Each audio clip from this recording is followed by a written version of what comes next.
Hey everyone.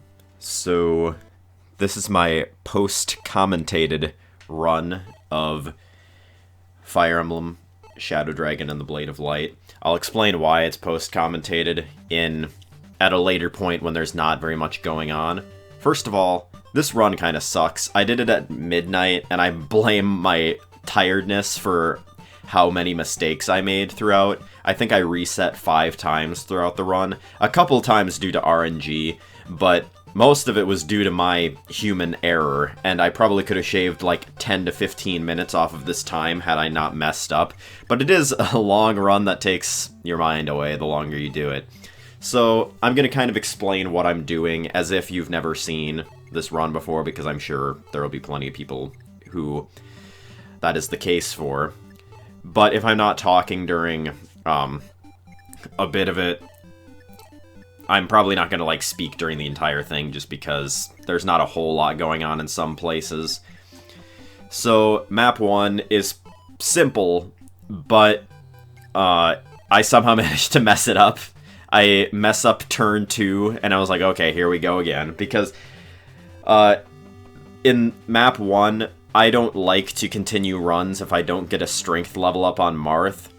Because ideally you want to be at, for sure, 17 strength by the end of the game, but you want, like, at least 18 for sure. Well, at least 17 for sure, but 18 is, pretty good. Like, you can pretty easily get a run with 18. 17, you'd be kind of struggling a bit.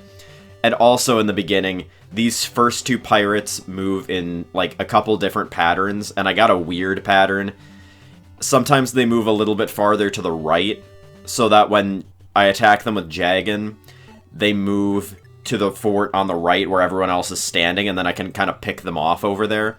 But instead, they moved over here, which means they'll move to the bottom left fort and actually get on it. So this entire map was just a mess, and I was like, what a way to start this run off. So I did not expect this to go all the way to the end of the game right from the get-go. But when I started getting, like, all, perfect level ups, that was when, I started kind of figuring that I was gonna have an actual run on my hands. So, also, this commentary is gonna be recorded in 2 parts. Obviously, the video isn't in 2 parts. It's all together, but I am not gonna sit and talk for 4 hours straight over a video. I mean, I live stream all the time for that long, but still, I have stuff to do today, and I just figured I could, well, and I want to stream later, so I wasn't going to do it all in one sitting and then stream today, so, yeah. But my stream on Friday, when I tried to do this, I think I streamed for an hour and a half, and I never made it past the 4th map. I think I had, like, around 10 level ups, and only one of them did I get a strength proc. So it was a huge rip. But here, I actually make a mistake.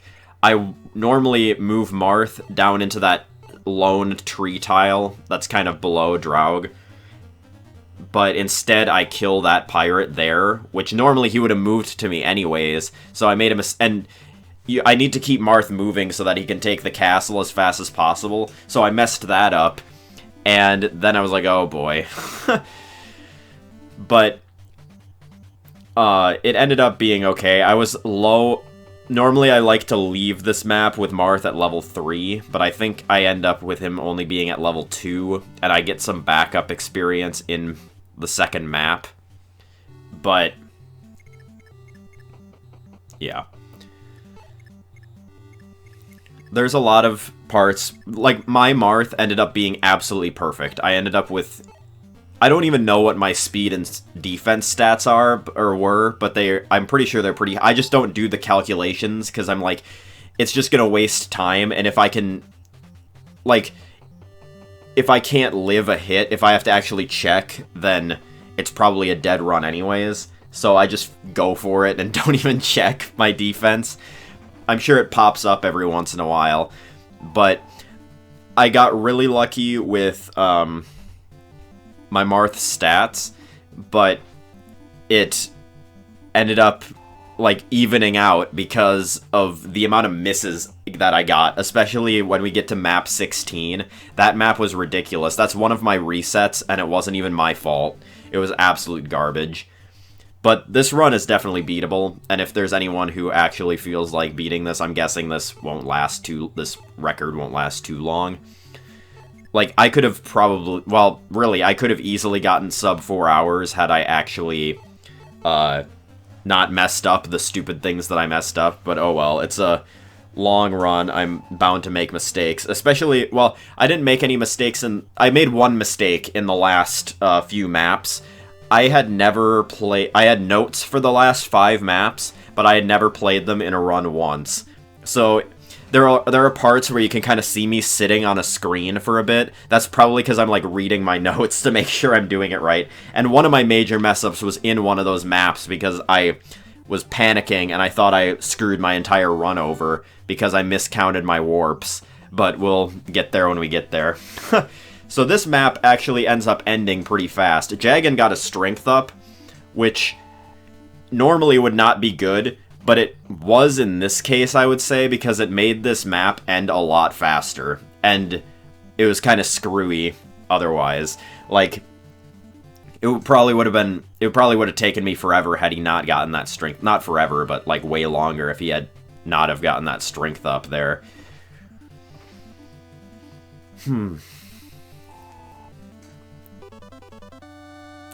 So yeah, that was a pretty good level up. I didn't get speed or anything, but the strength is always nice to see.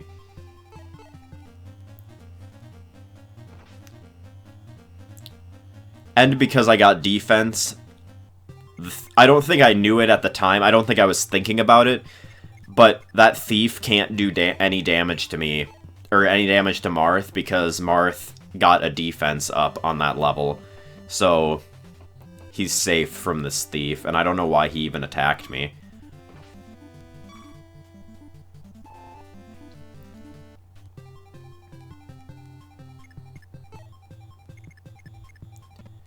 So mainly the reason that I made this post-commentated was because I didn't want to waste anyone's time, because I felt like my runs on Friday were just a huge waste of everyone's time, and I didn't want that to happen again where I had a whole live stream of me repeating the first map over and over again. But of course, well, I wanted to practice, but I didn't just want to practice off camera in case I got really good luck, which happened. But yeah, I'm glad I ended up deciding to record it, because I ended up getting back pretty late from the fair, and I honestly almost fell asleep at like 11:30 because I was like tired, and then I was like, okay, I'll just do a run or whatever. And then I ended up being up until like 4:30 in the morning because I actually had a run that made it to the end of the game. I think what I do here is I just kill the boss. I'm like, yeah, whatever, I don't care anymore. Because I was like, I just want this map to be over. And for some reason, I thought Marth could reach the boss from there, but he can't. He's always ends up one space away. And you can see me kind of double take it. I'm like, wait, what? He can't make that? But yeah, I think Jagan kills here when the boss attacks him. But that's fine, because then it gives me a chance to give the vulnerary to Marth. Yeah, he crits, as a matter of fact. I think he would have killed him anyway. Well, no, I don't think he would have had he not crit there. But then it lets me end the map on this turn, instead of having to wait another enemy phase. Also, I don't recruit Riss in this chapter, just because I think it's not a huge time waster, just a slight time waster, because I don't think he's all that useful if you play around the fact that you don't have a healer in the next few chapters. But I don't see the need for a healer for chapter 1 through 5, it would be, because you get Physic in Chapter 6. And it ends up working out fine. I only have, like, one issue, and it's because I was stupid in Chapter 6. That's where one of my resets is, spoiler alert. But yeah, that was a really fast Chapter 8, mainly just, or Chapter 1, I don't know why I was thinking of Chapter 8. Chapter 1, mainly because, I had Jagan go up and just kill the boss, because I was like, alright, well, I'm already going to be making up experience in this next chapter anyways, so I might as well just make this one fast. So here I put Marth on the fort, move everyone over that I'm actually going to use to attack all these fighters. And this is where the strength up in Jagan was actually kind of clutch too, because the fighters, or they're pirates on this map, the pirates on this map move in kind of a weird pattern for me. And I would have been stuck taking like an extra turn had Jagan not gotten that strength up. Because now he can kill the pirates in one round instead of bringing them down to 2 HP. I don't remember. I think Cord gets, like, absolutely decimated. Or no, he survives until the end. That's right. I remember, because he, like, I remember on the last map, he, like, very much wants to live, and he dodges, like, 3 attacks in a row and then dies to, like, a crit or something. I think it's Board that... I know I lose one of them. I think Board dies on this map.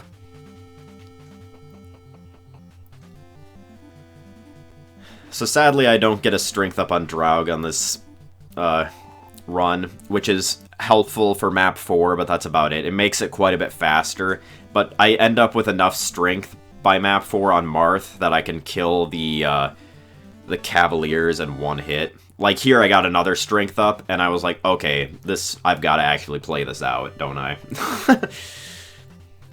And I think it gets, like, ridiculous. Like, I consider the game in kind of like 2 phases, like the first half where you're kind of leveling up Marth and you are kind of determining whether you can run with his stats or not, and then the second half of the game where you're just breezing through everything and you kind of, like, everything's pretty, like, set how it's gonna go. There's not as much RNG involved unless you count misses. But, like, consider the first half. Like, the beginning of the game, I get a lot of strength up, and then the middle of that section, I don't get very many at all, I don't think. As a matter of fact, I think I was actually concerned I was going to be strength screwed for, like, a bit, and then I started getting strength, like, every level up again, and I was fine. But I was actually worried a little bit about weapon level at the beginning. I was like, okay, last time I had a Marth get this much strength, he ended up not being able to use silver swords until he became level 20. So I was a little concerned about that, but it ended up working out fine. I think he ended up with exactly enough to use silver swords.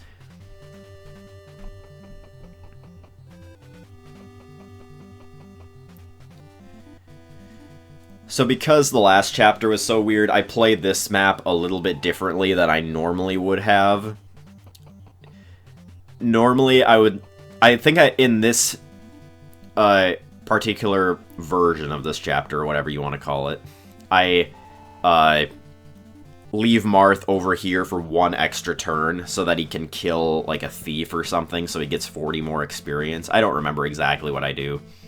This was at, like, well, at this point it was at, like, midnight, and I think you can kind of see where I, like, I was really tired at the beginning of the run, and then I started waking up towards the middle, and then I started tapering and falling asleep towards the end of the run. And there was a point where I was like, okay, if something bad happens, I'm just ending this. I don't want to end up being up for, like, 4 hours and then only have it end and not be a world record. Just because after all of the good luck that I got for it to, if it was, like, all to go to waste anyways, I would not be having that.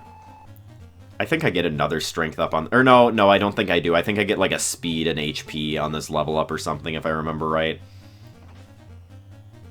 Why is my memory so garbage on other things, but I can remember, like, nitpicky stuff like that? Like, I can't remember... Like, I'll go into a room and forget why I went there, but I can remember why... or I can remember exactly what stats I got on what level up.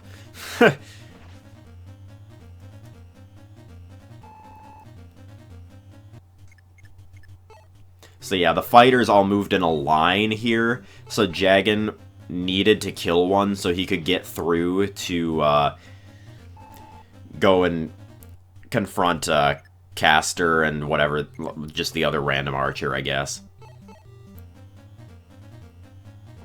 So I really needed him to be able to kill one here, and he was.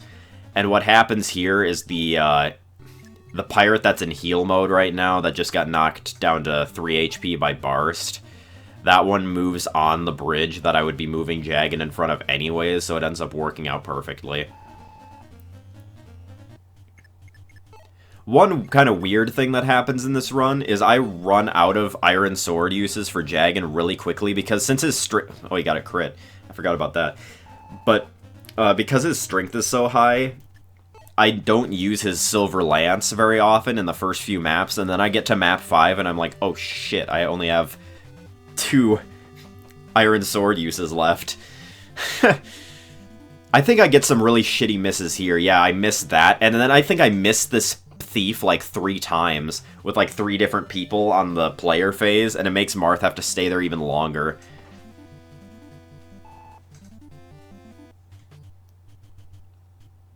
Like, let's see what happens here. I think I try to hit him with Gordon, and then Gordon misses, and then I think I try to hit him with Abel, and then Abel misses, and then I hit him with, yeah, he dodges that, which I think was another 90%, when Marth also had about that same accuracy. Then I move Abel up and try to hit him with a Javelin, which granted is pretty low accuracy, and he misses that.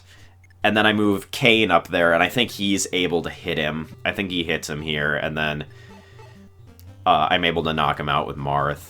Yeah. Unless Marth misses, but I don't think he does. I think he actually does kill the thief here. Yeah, he does. Okay. But that was, like, way too much effort just for one enemy. Like, oh, it was speed, luck, and max HP. Okay, I was wrong. I remembered. Wrong. And then I think, yeah, I moved Draug down because I want to give Marth more experience. I think I attack the Archer and the Thief with Marth.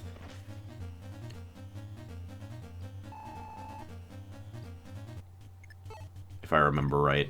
Either that, or the Thief comes down and attacks me. Well, I don't think Marth can double at this point. So...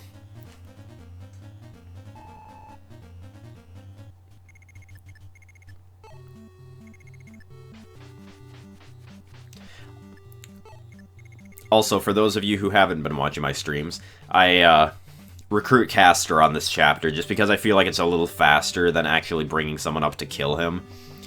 And I can use him to kind of help chip down this boss, and if he lives against this boss, I can use him to help chip down the other boss, just because the accuracy is so dicey with them.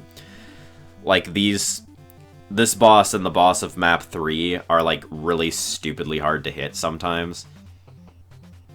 Oddly enough, I don't think I have many issues with those 2 bosses, with how crappy my hit rates are throughout the entire run. I don't think I really have many issues with those bosses.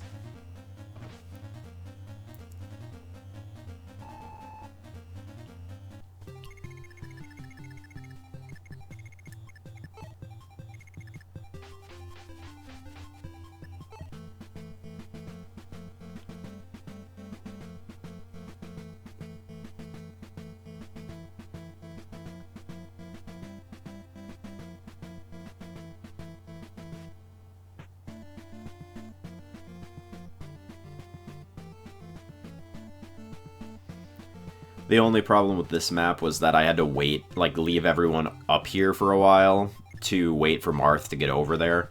But I feel like in the, like, it makes up for, oh my gosh, that, I forgot about that. Then I think Caster misses 1 here too, and then he doubles, luckily, so he hits to the second one, but he misses this too. Like, if that's not something that sets the tone for the rest of the run.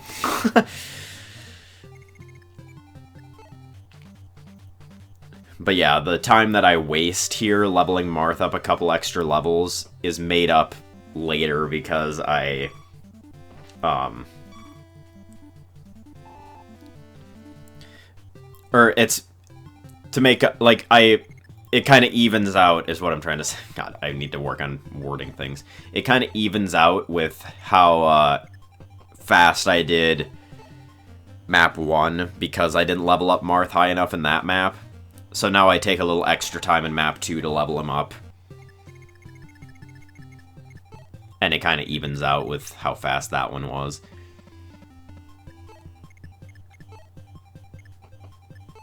And I don't have Caster move up to attack him yet. I think I do Or I think it's like 2 turns before I do. Yeah, I forget that he's standing on the space that Marth needs to be in, so then I have to move him.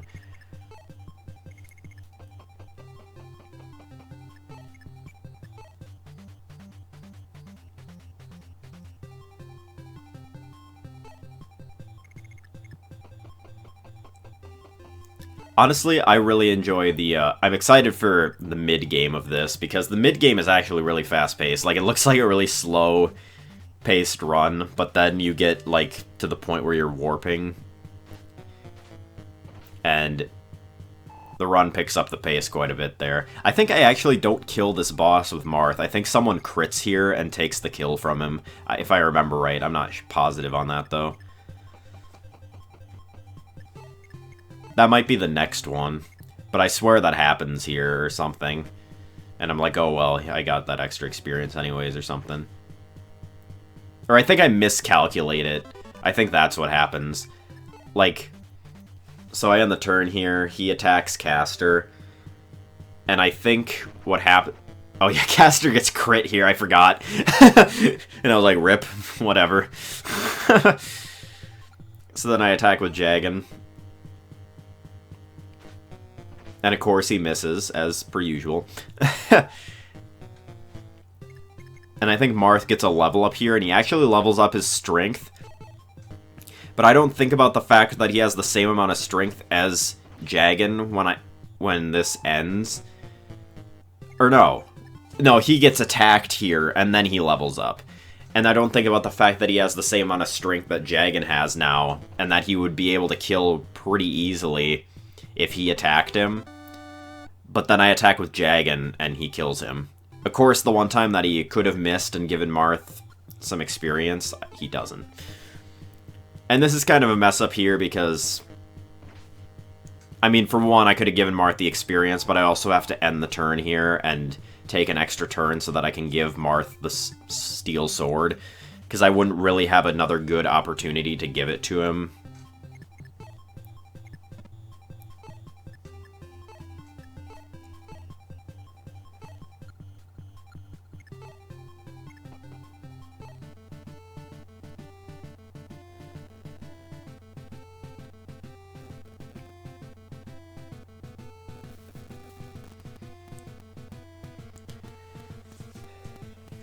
So map 3 really is kind of the last iffy map, in my opinion. Like, there are a couple other... Like, obviously the BS can happen later, but it's more resettable than it is here. Like, for the most part, other maps that you have to reset, it doesn't cost that much time to reset, but if something bad happens here, it can waste, like, 5 to 10 minutes because the maps are so long.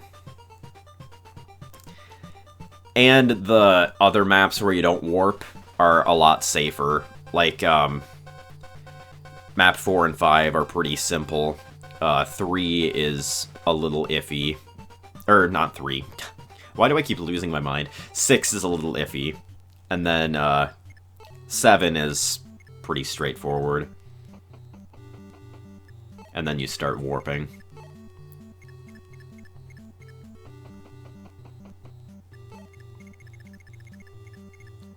So here I got good placement for the units that I'm going to move to the left. Sometimes Ogma is in the spot that rightmost fighter is, and it's really annoying because I need to kind of get him to go and help kill the enemies in front of the boss.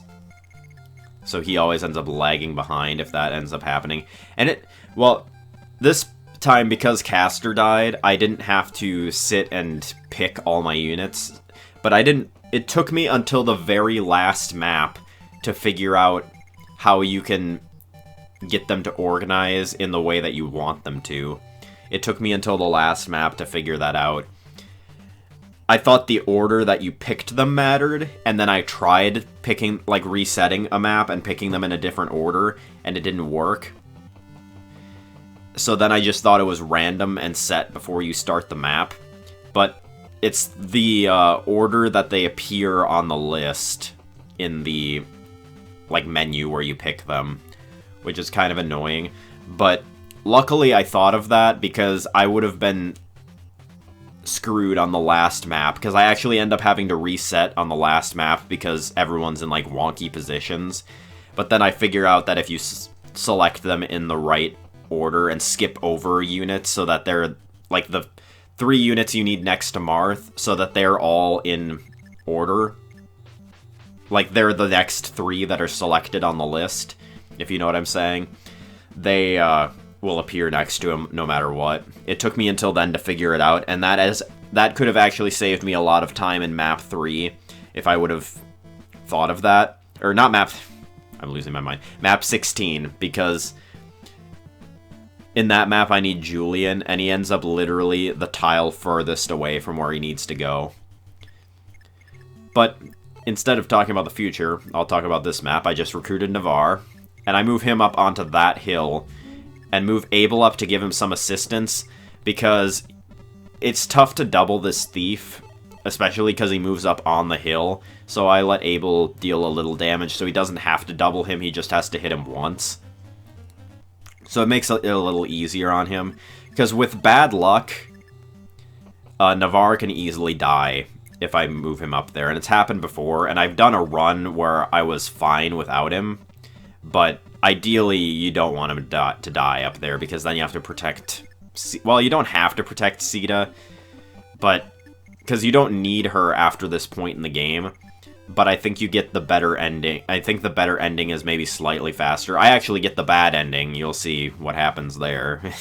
I get the bad ending because of an accidental thing that happens on the last map. I accidentally deployed her because I was skipping over and wasn't really paying attention to who I was sending out.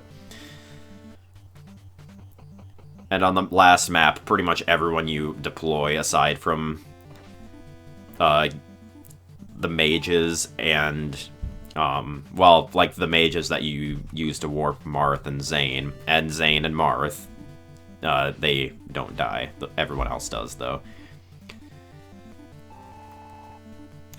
So here, it would actually be really lucky for Navarre to hit all of these, but he doesn't. He misses one, which is typical. Like, it's better that he misses one and then misses more than that, because he needs to double all of them to kill, obviously. Unless he gets a critical hit, which I think does happen, but yeah, he doesn't double that one. I think he does get a critical hit, but it's one that, like, doesn't matter. It's on, like, the second hit or something. So actually, because his defense rose there, I think it has something to do with that. This guy attacks Sita instead of attacking him, which ends up being a little bad, because then then Navarre is surrounded, and I have to get him out of there so he can kill that bow. And Ogma almost dies here as well. Like, I think he only doesn't... Yeah, he was like one hit away from dying there. He was very close. I didn't really pay attention to how many guys would be attacking him there. So Abel hits, he misses the double, but he gets him down to 1 HP, which is easily killable with Sita.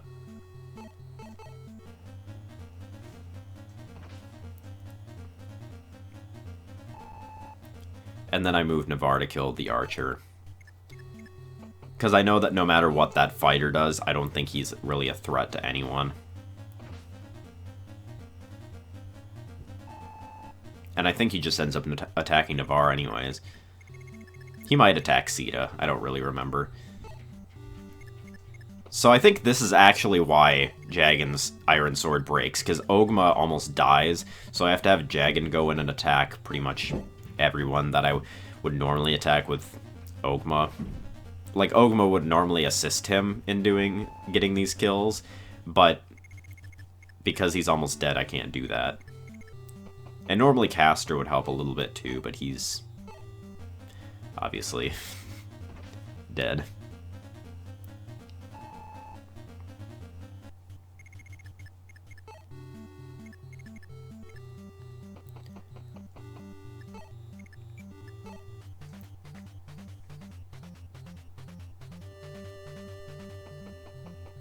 I don't remember what happens here, but I feel like something weird happens with a pirate going... Or, not a pirate, they're bandits, I think. They go into heal mode.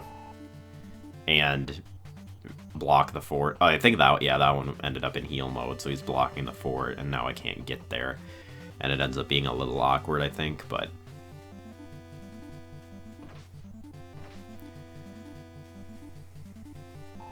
yeah, so Navarre easily takes care of that one, and now they're all safe, so I don't have to worry about that anymore.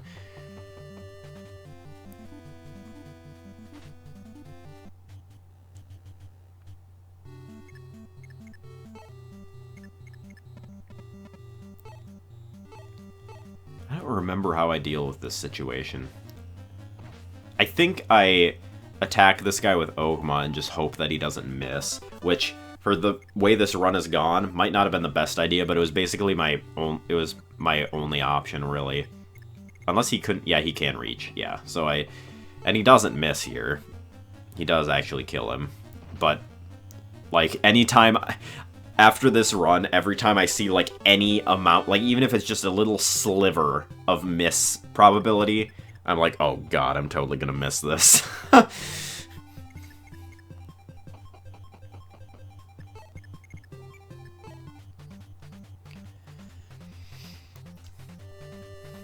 Everything else on this map goes pretty smoothly, I think.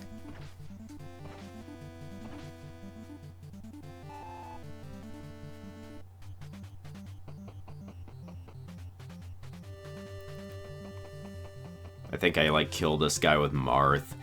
I think I might move Jagan up into the trees above that hill, but I don't remember for sure.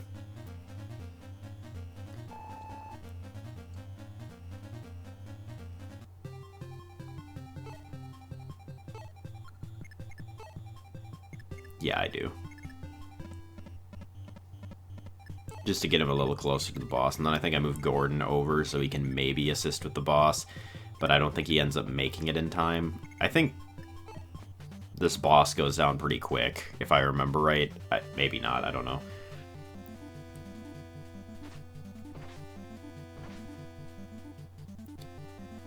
But yeah, now Marth has enough strength to kill those guys in one round, which really helps too.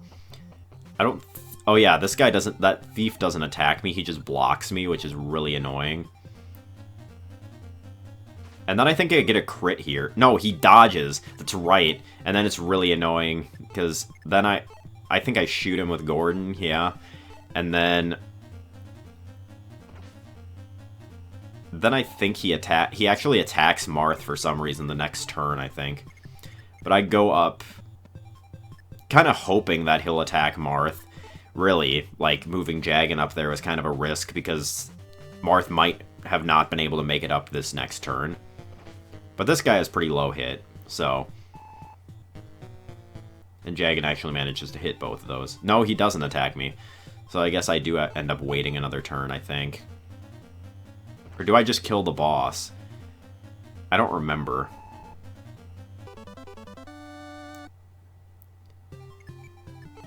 At this point, I didn't really care that I didn't get a strength there. I was really happy about the weapon level up, because at this point I was actually kind of worried about my weapon level not getting high enough. And once again, he actually manages to hit both of those. I think I move Marth up to attack him now. Yeah, because I see he has 12, and I know Jagan will kill if he doubles, and he had been doubling, so... well, obviously he doubles, but I mean, like, he hadn't been missing them. And I know that if Marth hits both of these, which he actually did, I got pretty lucky on that boss, actually. I usually miss that one quite a bit more often than that.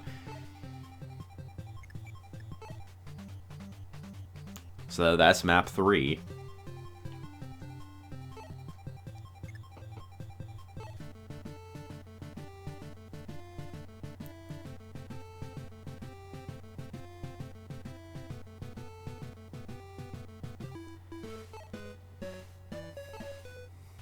Map 4 was literally, like, no problem. I have some dicey stuff happen with the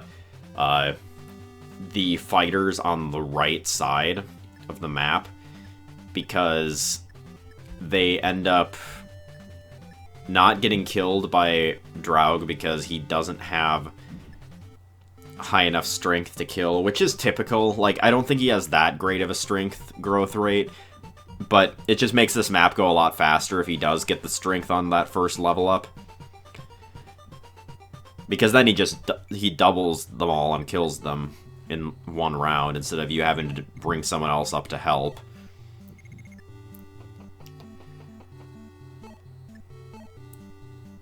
But Ogma also getting a strength up is slightly faster than typical as well, because normally Ogma would have to take 2 turns to kill the bow that comes down from those 2 bridges there.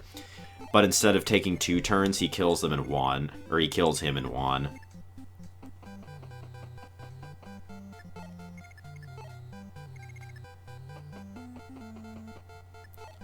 But I think what ends up happening here is I have to bring, like, everyone up to try to kill those fighters because I miss, like, everything that I throw at them, if I remember right.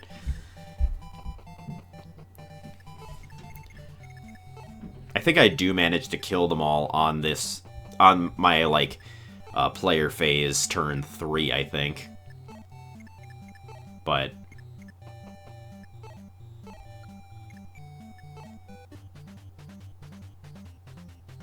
yeah, it was just kind of annoying. Again, this run is just full of stupid misses. I think I have a couple 99 misses too, which I guess it'll happen, but it seems to happen to me way more frequently than it should. I don't think they mattered, though.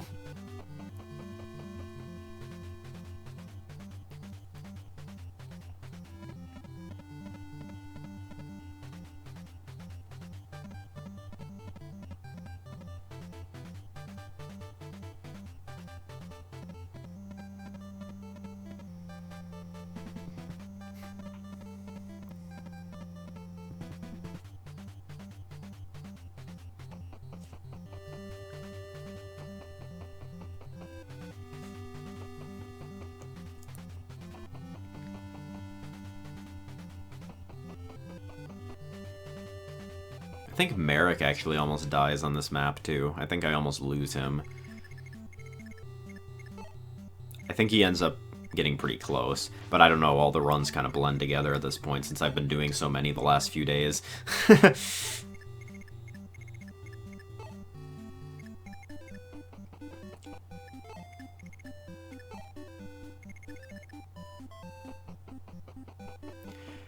Honestly, I'm happy with this run. Like, I don't know if I will do one again if anyone ever ends up beating my time, which is very possible. If you're interested, go for it, because it's very possible to beat my time. Like I said, I could have easily gotten sub 4 hours, but I messed up I made a couple really stupid mistakes. But, like, it's nowhere near the perfect run. I probably could have saved at least 10 to 15 minutes just on the human mistakes alone. And there was a couple BS RNG things that screwed me over that wasted around 5 to 10 minutes as well. So really, you could save a lot of time on this run. But I really just wanted to do this to be able to say that I have the world record on a Fire Emblem game. It might be a category that has only been run by one other, well, at least had a run submitted by one other person, but I still feel pretty accomplished considering I've seen a lot of people struggle with this game. At this point, I don't even really know why I enjoy it. Maybe I'm just a masochist.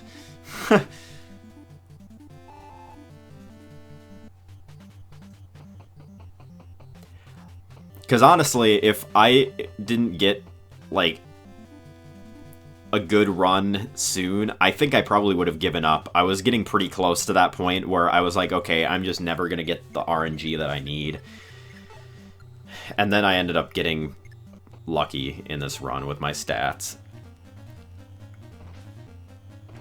Because if you get good stats, you at least have the opportunity to play around bad stuff that can happen with, like, misses and stuff. But if you don't get the stats, you're just screwed. So here, this is where I get a lot of really stupid misses. Like, this misses. Both of them miss, which is garbage. At least one of those should have hit. I think Gordon does hit here. I think that might be the only one, actually. No, he misses that one, too, which was just annoying. Like, he hit the other one and killed, but it was just annoying that that other one missed, too. It was just kind of like a slap in the face at that point. Like, it was like, really, you had to miss like a 95% accurate move. At this point, I think I was just trying to get as many in heal mode as possible. I think I end up attacking the... Well, maybe I do kill it. Kill the one that Draug just attacked. I don't remember for sure. I think I throw a hand axe at him and miss. I was like, this is totally gonna miss, but I'm... Like, I already knew it was gonna miss before I did it, but I was like, I'm gonna go for it, and then I miss. What do you know?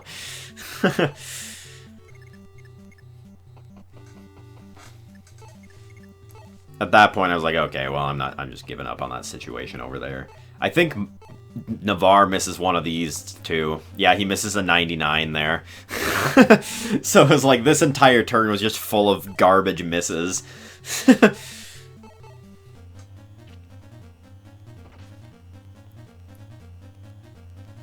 I think this was about where I noticed where Jagan's,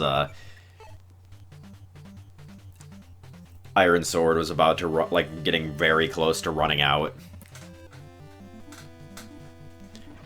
I think Marth's defense is so high, he also missed that. Like, he missed that one. Like, another slap, like, it didn't matter, but it was like a slap in the face. Then I get a perfect level up there.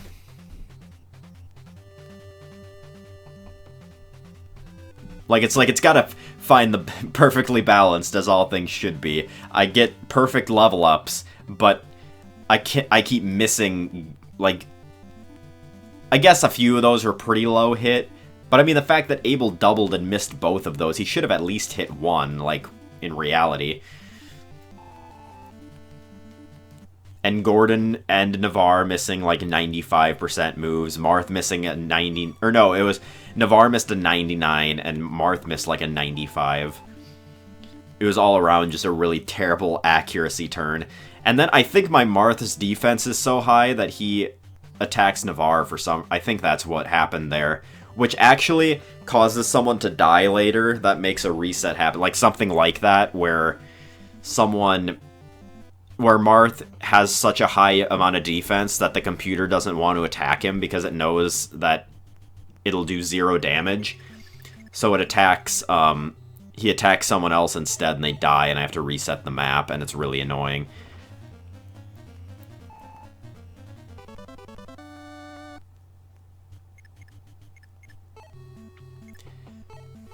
I think I honestly, when I first clicked it, I didn't... That was a pretty clutch crit there. But I honestly think I thought Draug was gonna double there, but then he didn't. And then I just attacked this guy with Sita, just because I don't think anyone else would have been able to reach him. And I just gets him off the map, and I know Sita's safe anyways, because no one's gonna come up there. And then I take Kane over to kill this bow. And then that situation is dealt with now.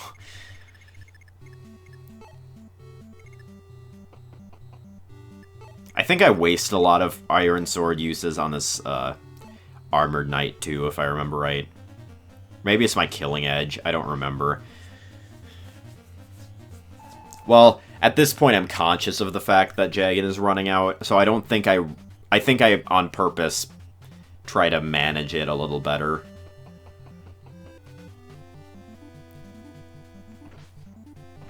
Because I realize that if... Well, I think what I end up doing is I just end up using the Silver Lance in the next map, because I haven't used it once yet, I don't think. Because I never needed to. Normally, I would do that if a boss is giving me problems, but none of the bosses gave me enough problems to warrant me using the Silver Lance to just kill.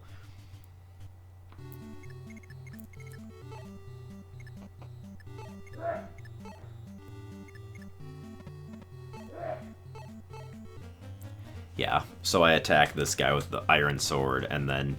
Because I don't think he would have doubled with the Silver Lance there, so I make sure he gets rid of that archer, and then I don't think I use it for the rest of the map, because I know I end up with 2 uses left on the next one.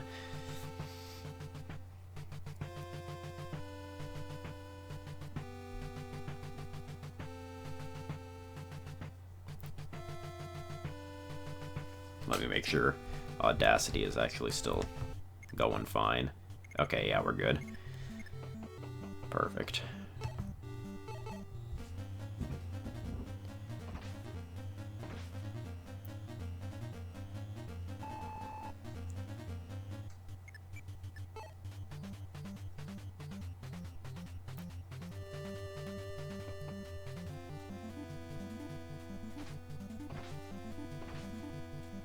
Yeah, I was kind of hoping for Navarre to crit one of these, but he doesn't, and it's not a huge deal, but it just wastes a few more uses on his killing edge. I think I end up moving Ogma down to try to kill that thief, if I remember right. Oh yeah, I just say screw it and use the Silver Lance here and kill him, because I didn't want to use any more killing edge uses, and I was like, I've got plenty of Silver Lance uses anyways. So I move Marth up here, expecting the thief to attack Marth, but I think, once again, because my defense is so high, he knows he can't do damage to me, so he goes and attacks Merrick instead, which ends up doing quite a bit of damage, I think. Yeah, then I'm like, oh crap, that's right, there's still a thief down here. I don't want to have to watch him move for the next couple turns. So then I move Ogma down. And I think he goes and attacks Ogma and dies, I think.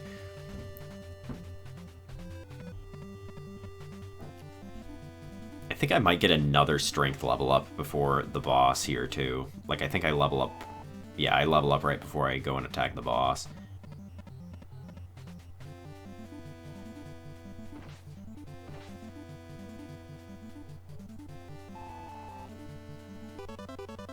Oh, no, I don't, actually. I just get another speed.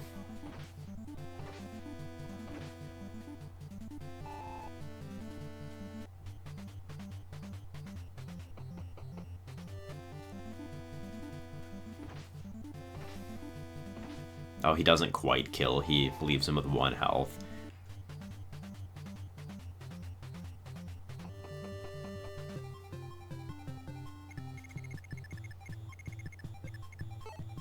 So then I attack that thief with Ogma. And I think what I do here is I move Marth to kill the boss, and then I kill the thief with Merrick, like, on the upper left side of him. Like, left 1 square and up 1.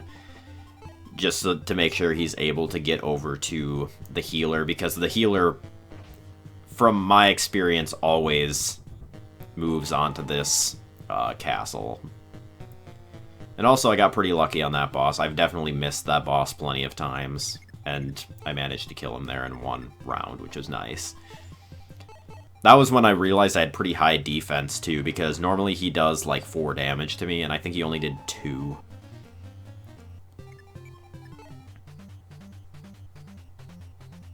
It'll be interesting to look at my defense, because whenever I clicked on Marth, I would always check his strength instead of his... I would never look at his defense, because I only really cared about his strength, so it'd be interesting to see what his defense ended up being. Also, Merrick got 2 unnecessary crits there.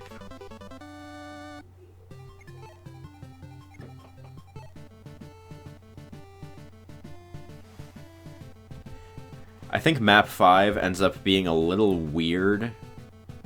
I think Marth almost dies here. I think I almost end up having to reset this map because... Marth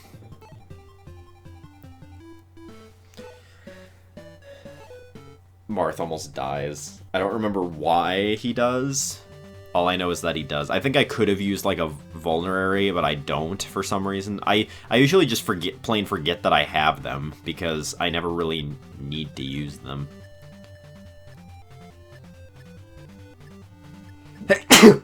Excuse. Then here I'm, like, way paranoid that I didn't select everyone, so I just make sure that I actually did. I became more and more paranoid as the run went on, because I was like, oh my gosh, I actually have, like, max strength. This is actually, like, I'm never gonna get luck like this again. So, I was like, I don't want to blow it by making some stupid mistake, and I still make a couple, but... One of them is on the next map, and you'll see. That's where one of my resets was on map 6.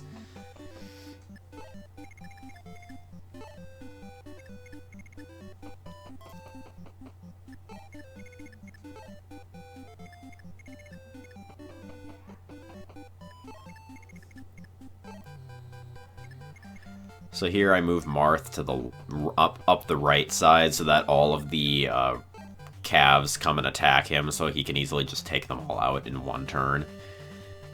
Then I have Navarre. I think there's like a Pegasus Knight up there. I have Navarre attack them, and then he can take out the bow, just to make sure they don't kind of surround us and become a problem. Also, he just missed that. That was awesome. Now that I'm watching it, I knew the misses were bad, but now watching it back, I realize just how terrible they were.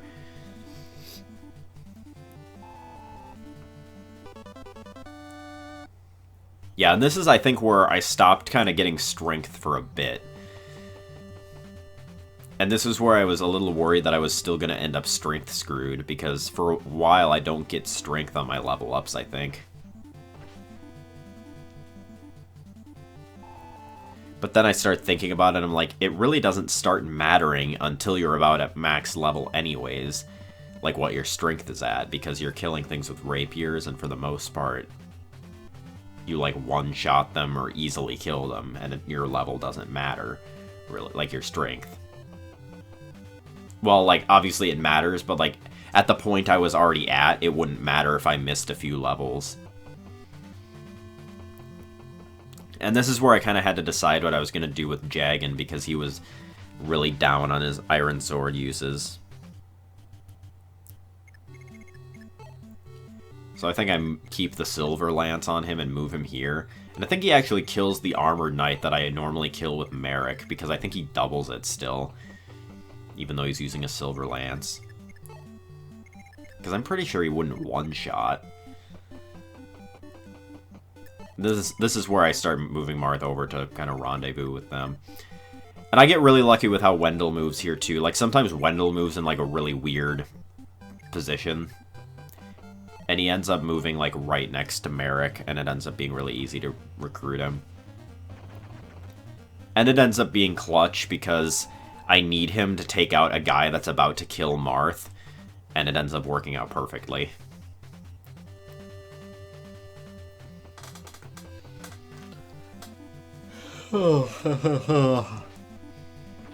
Yeah, he doubles with the Silver Lance because that guy's slow as shit.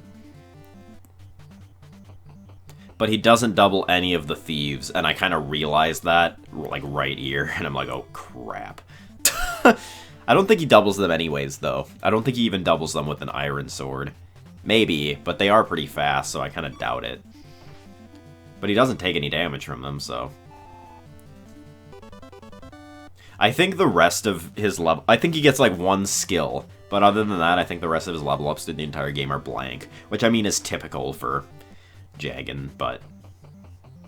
Because, I mean, he has 10% growth and, like, a couple stats, and that's his growth rates. That's it. So...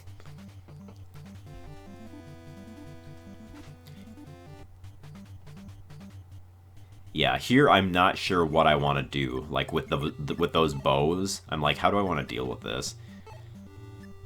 So I actually use an Iron Sword here, huh? I don't know why I did that. I think that was a mistake.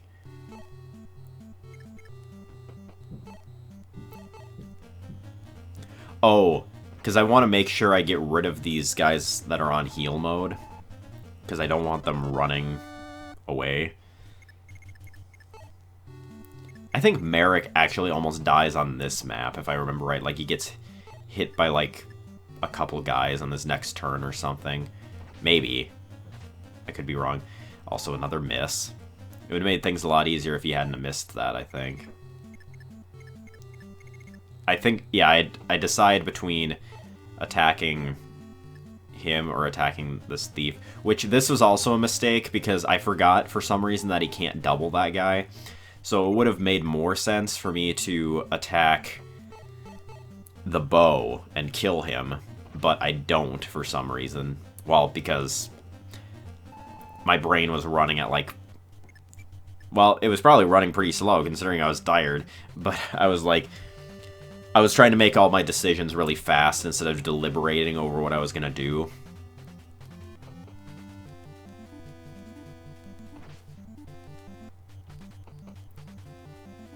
Okay, so, yeah, I guess they don't attack Merrick. I was wrong. I thought they did for some reason. That might be, like, the next map or something, where Merrick, like, almost dies. So then I start moving Okuma up towards the convoy, because I'm like, okay, they don't need him, because we're going to be attacking these guys anyways. So then what do I do here? I don't know why I didn't kill that thief with Merrick now that I'm watching this back. That was kind of a stupid move on my part. And then I attacked the wrong bow, I think. Yeah, I should have attacked the one that would have died to that. Actually, I don't think it would have. I think he had 9 HP left. The bow at the bottom. No, he doesn't. I think, yeah, that was really stupid of me, because Marth could have killed this one. But, like, even at full health, he could have killed it. He might have missed. Which, knowing how the run was going, that's probably what would have happened. But... Oh, I think I moved Merrick all the way over because I was worried that Wendell would run away. But I don't think he ends up running or anything. I don't think he ends up moving at all.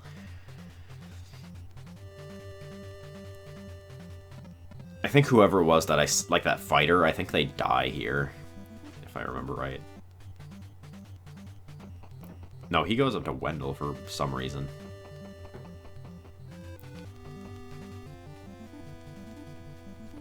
Yeah, I don't know why I did that, because Wendell always wants to move towards Marth. Well, actually, I think I would have been blocking the way... Well, no, I wouldn't have if I would have moved right and down, so I was like right and down a square from the bridge. I think Wendell would have still been able to go to the same square, and I would have still been able to talk to him the next turn. But I guess I wasn't thinking about that. I thought he would, like, go up for some reason. I don't know why.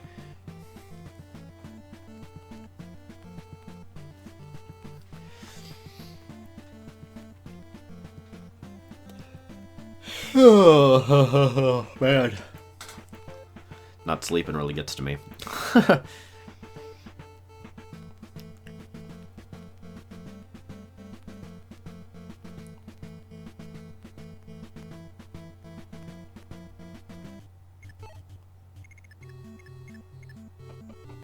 Yeah, so I actually attack this bow with Wendell to get him out of the way.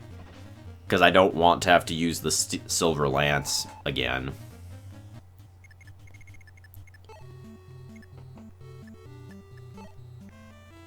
Then I grab the Armor Slayer out of the convoy.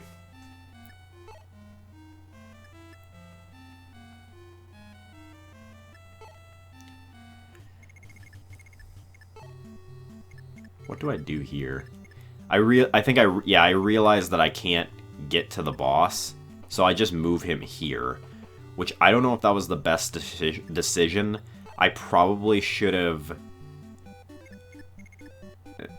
moved him and attacked the cab that has a javelin instead of moving him up there. But luckily it ends up working out. Then I realized that thief was just moving up towards that village to get rid of it, but it doesn't matter. I don't go there anyways.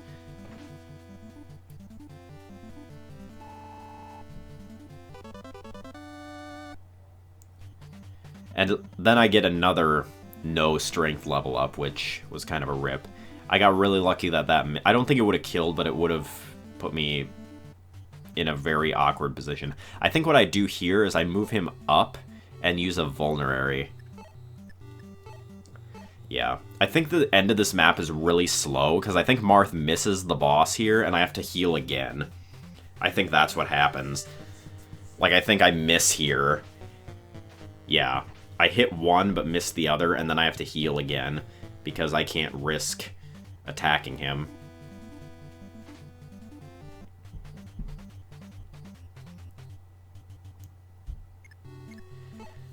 But like, thinking about it, it doesn't waste that much time to do this. Well, I mean, obviously it would have been faster to have been able to end the turn, or end the map on that turn.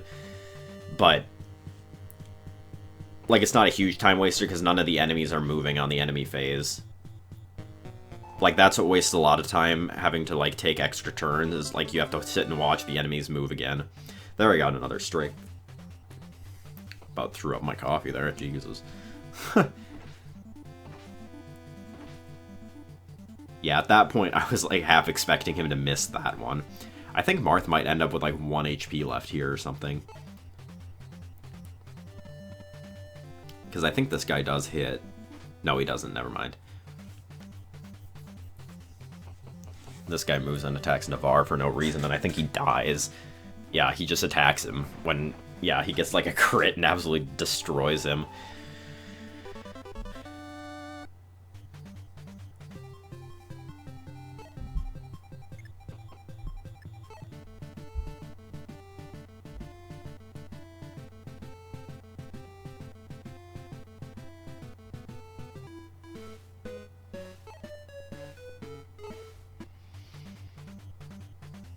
So yeah, this map, I make a pretty major mistake, and I end up having to reset it.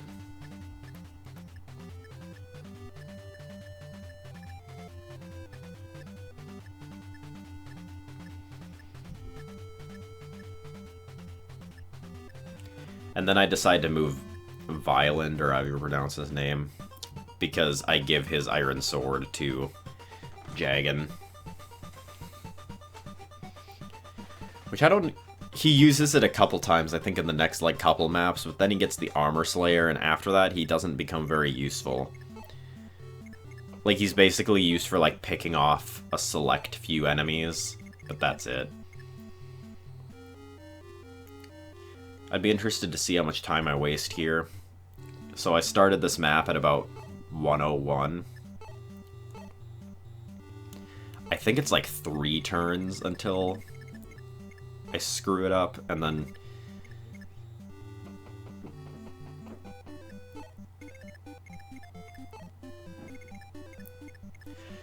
So my units are actually in kind of an awkward position. Normally I can kind of aggro the Armored Knight and move him down, but because I don't have my Cavaliers in the front, I can't do that, and I have to take like an extra turn.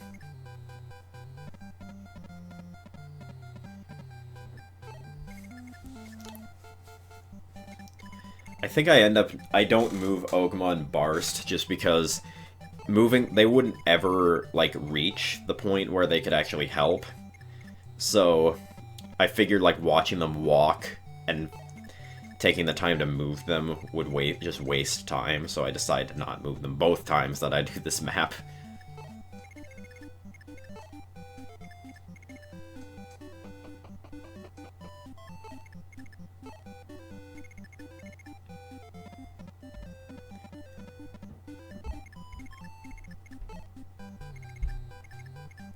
I think after the mess up on this map, I'm going to make the cut for the for my commentary, in case there's a little weird blip. Or knowing me, I'll forget that I don't need to do an intro, and I'll come back and do an intro. But yeah, because my family's going to the fair in town, so I don't want to have to abruptly like end it in the middle of a map or something and have that awkwardness.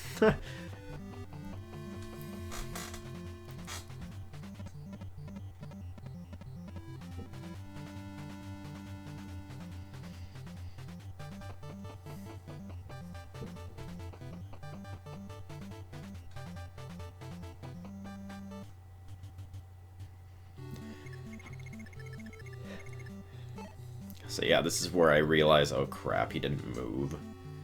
So then I move Merrick.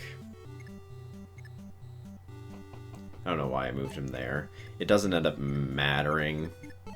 Well, obviously because I failed the map this time. But I don't know what I'm doing here.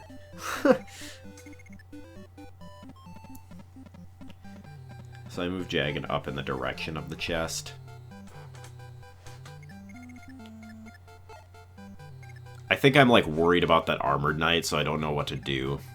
but I really shouldn't be because I don't think he does... Well, he does a pretty good chunk of damage, but... And then Harden can move on the chest, which... I put him there this turn. And I think he almost dies because he gets attacked by a mage. He gets attacked by a mage and the bow.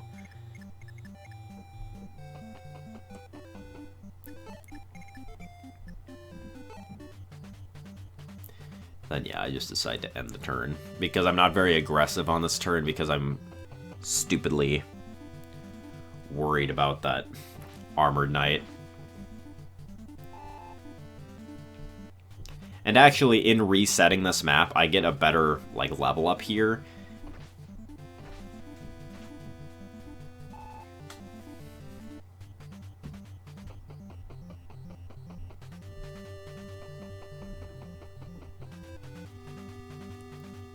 Because I think I get, like, a bad Marth level up here on this next turn or something.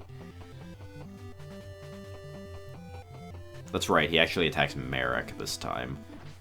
But the second time, I think he attacks someone else. But him attacking Merrick is actually kind of bad because I would need to move him... Well, normally what I would do is I would use Merrick to attack the Silver Lance dude since he can attack him from a distance. Because there's a Cavalier up in the upper area with a Silver Lance. That's pretty dangerous, actually.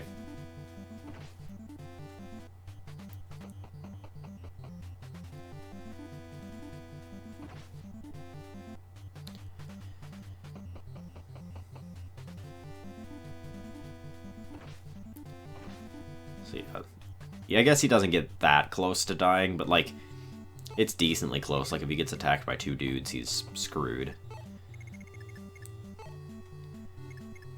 So then I decided to bring Jagan up to kill that mage.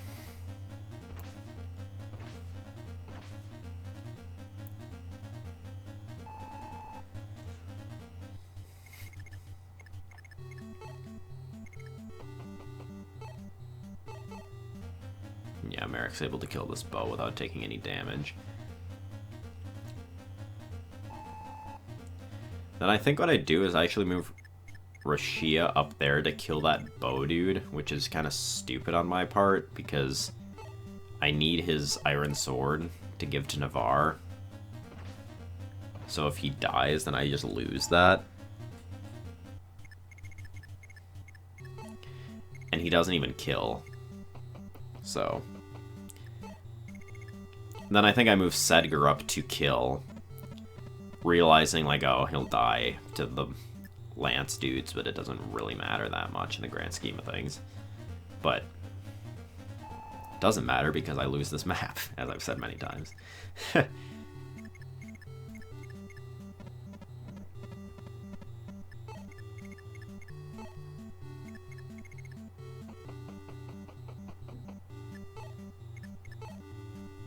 And here's where my mistake happens.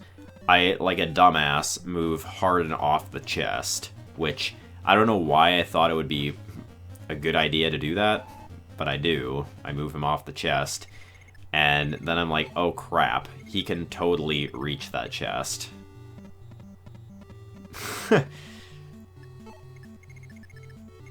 So that's the first of my stupid mistakes.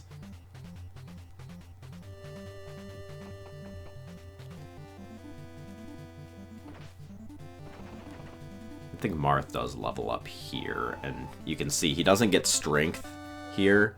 He only gets speed and HP, but when I do this map the second time, he actually does get strength there. Also nice miss. Not that it matters, but...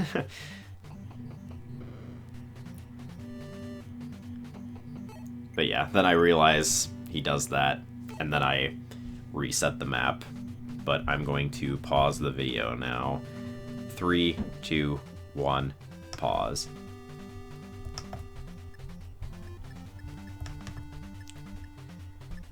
Three, two, one, play. Alright, so after that little cut, I am back. I'll be recording straight through the entire, the rest of the run with no cuts in the commentary. So the second attempt on this, I don't make any stupid mistakes, and I think it goes well. There wasn't really anything that didn't go smooth in that first segment. I just made a stupid error, and for some reason thought it was a good idea to move him off the chest.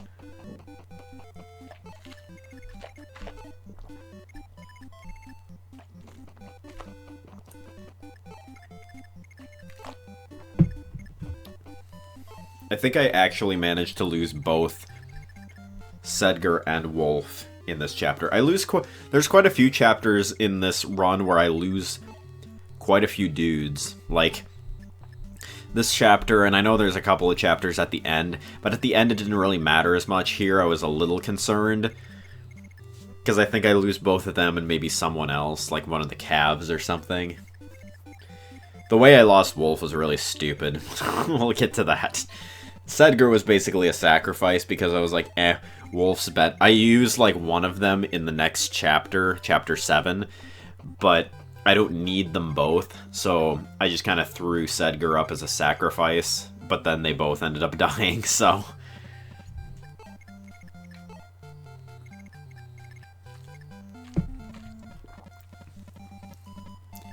Yeah, the beginning of this pretty much plays itself out the same way, except the Armored Knight does not attack Merrick this time. I think he attacks one of the calves. I've been typing so much, like, in my notes about Fire Emblem lately, that I don't remember why I was talking about, like, a cave, but I tried to type cave when I was texting someone, and it spell-checked cave to calves. I was like, oh my god.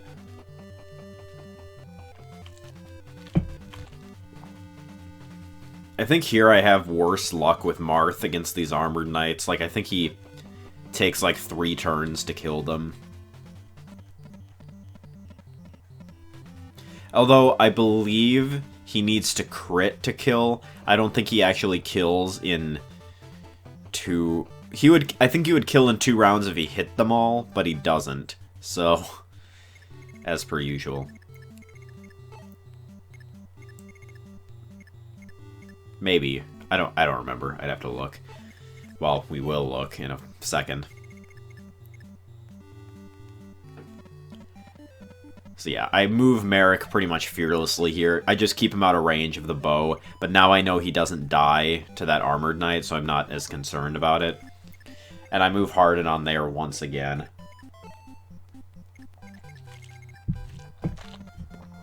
And what I do here is I kind of form a bit of a wall so that I can move Julian. I think I move him up and left a tile, or 2 tiles, so that he can reach the chest on the next turn instead of having to take 2 more turns to get to it. And this time I actually move Violent in there too, or however you pronounce his name. Maybe it's a villain. No, that doesn't sound right. I think it is Violent.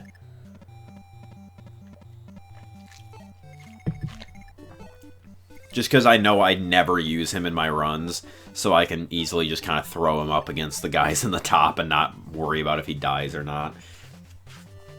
I only move Wendell up, so it's easier to give him Physic. And it's a little bit of, like, extra help, because he can pretty easily double everything at this point with Thunder.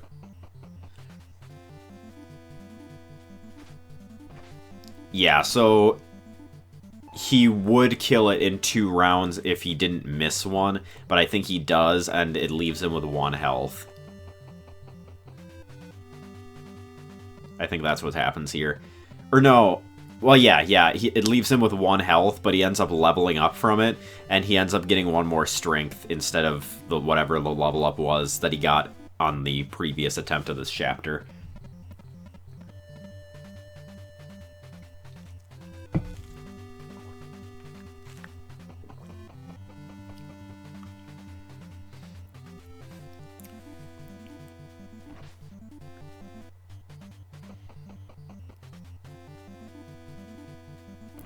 I think the Mage... Yeah, because that Thief moved in kind of a weird way, the Mage actually attacks Hardin from 1 square away here.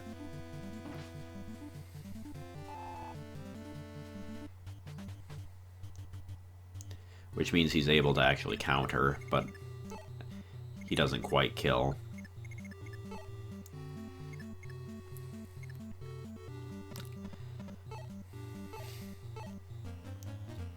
So here I realize, yes, Julian can make it to that chest. And what do I do here? Yeah, I attack the thief with Harden just to kind of do damage to him, because I think that puts him in heal mode. And I know that if he misses, it wouldn't be detriment, like he wouldn't die if he missed. And then I have Roshia attack the mage just because he's a little more accurate. And then I have Julian go. Do I? No, not yet. I think I maybe have... Oh. I was going to say maybe I have Navarre attack that thief, but I guess not.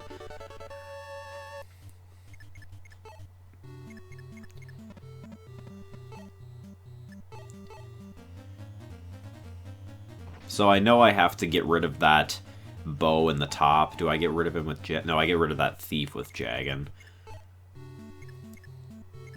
I know I get rid of that bow in the top with someone. I think I have to use, like, 2 people to kill it or something. It's, like, stupid. So I attack him with Excalibur. It gets a crit.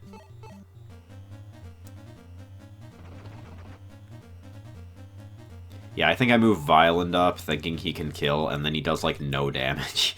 I think he does, like, 4 or damage or something like that. Oh, he gets a crit. Never mind, I'm stupid. I think that's another situation where I, like, have him attack someone, and he does, like, no damage, and I'm like, oh, shit. I think it might be, like, against one of the Cavaliers up there or something. And then, like, an idiot, I go up and kill the healer, which served, like, no purpose. I would have been better off having him attack, like, the dude with the lance or something. But I'm like, whatever. If he dies, he dies. Who cares?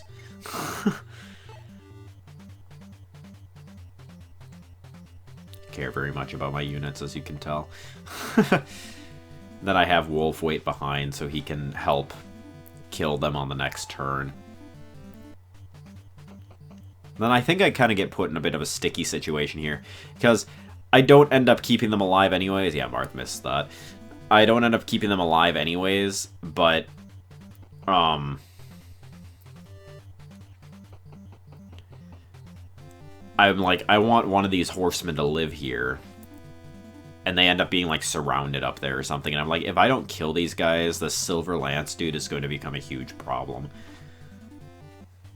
Yeah, Violent gets attacked by that guy, does 1 damage. Very cool.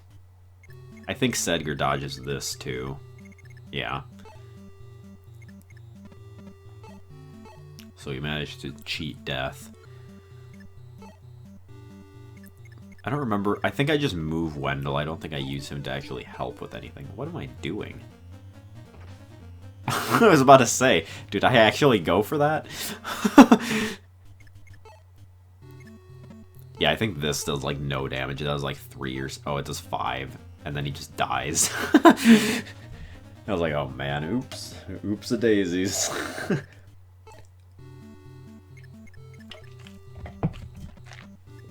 I really... Yeah, he does 3 damage. And I really wanted to get rid of this guy with the Silver Lance. So I'm like, oh, shit. Then I move Wolf out of there. I don't remember... I think I used Merrick to kill the Silver Lance dude, yeah.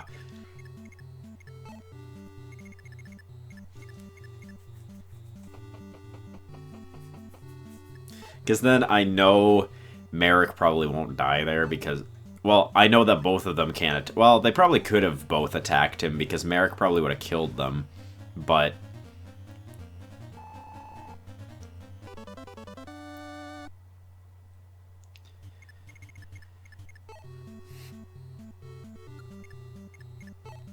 So yeah, here I get a better level up than the last time. So the reset was semi-worth it. I get nearly a perfect level up, everything but speed, I think.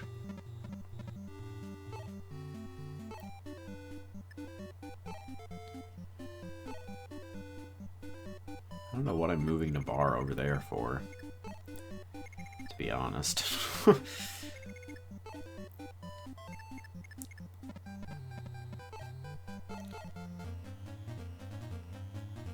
Then I move well, I guess I can't yet, so I have to move Jagan out of the way.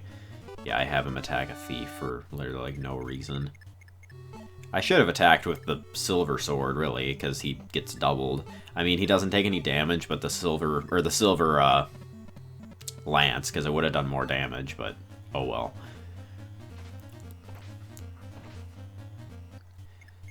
And I think I think Harden misses this. Or he doesn't do enough damage to kill, or something happens here. Oh, yeah, he misses. And then he almost dies.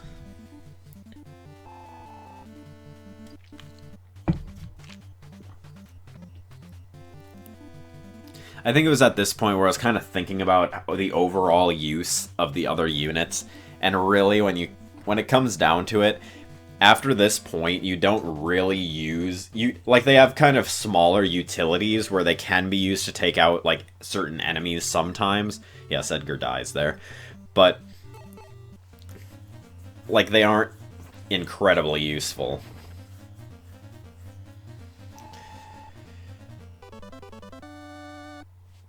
So I know that, well, I don't know it for sure, but I figure that Merrick doesn't die to that Armored Knight because he didn't die to the other one either. And also at this point, once again, you don't really use the units that aren't, like, you use, obviously you wouldn't want to get down to only, like, a few people, but because then you don't have meat shields. Like, you do need meat shields sometimes so that, like, Julian and Lena don't get hit. But yeah, I just move Harden out of there so he doesn't die. But, I think I actually attack this, or do I? No, I don't. I attack him with Jagged, or do I? No, I don't. What the hell am I doing? Oh, I think I try to hit him with a bow and he misses or something. I think I try to kill him with Wolf, and then he doesn't hit him. At this point, I realize this chapter is taking me literally forever, so I just try to speed up that end area a little bit by having Jagan go and kind of aggro the bows. Surprised that did that much damage, to be honest. I didn't think it would. So then I move Navarre to kill this thief with a killing edge for some reason. I use its last. Well, I mean, I guess when else am I only going to want to use one attack and not double?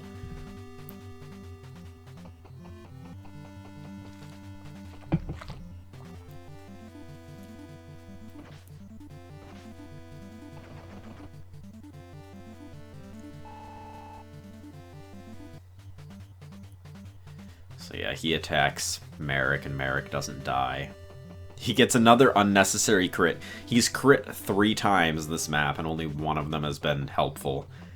And it was only slightly helpful. It just kept him from using an extra Excalibur, which, again, most of the units aren't used aside from meat shield purposes after this map, really. It's just, like, smaller utilities. And you need, like, Julian and Lena and like Wendell for later maps too, but like anyone other than that really is not that useful. Once again, I get a terrible miss. Like, you gotta be kidding me with these. I think Jagan misses here too, and I'm like, oh my god. Or no, he has 99. Well, he doesn't kill. That was the problem.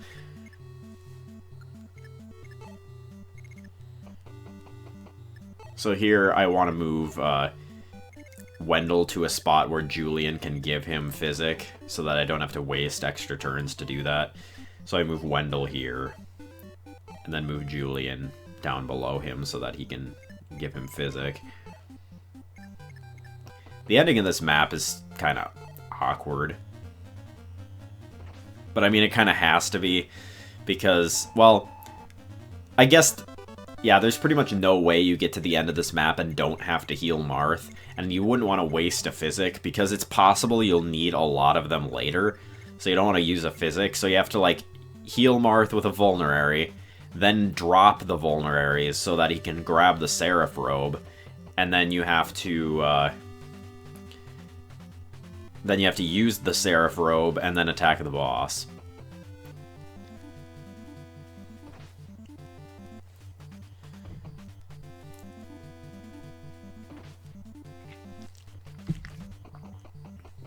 This boss can kind of suck too, but pretty much any boss in this game can suck.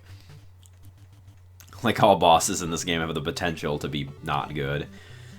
So yeah, here the Mage actually comes down. This is when I'm like, oh boy, Marth's health is getting kind of dicey, but luckily the Mage missed. It only does, like, Thunder only does 6 damage, but still. And then luckily I actually hit both of those, surprisingly. And Marth levels up.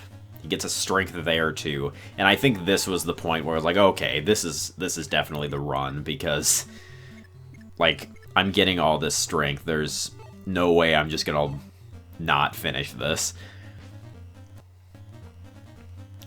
Because, like I said, I filmed this starting at midnight, not expecting to finish an entire run. I was like, okay, well, I'll just do it and see what happens.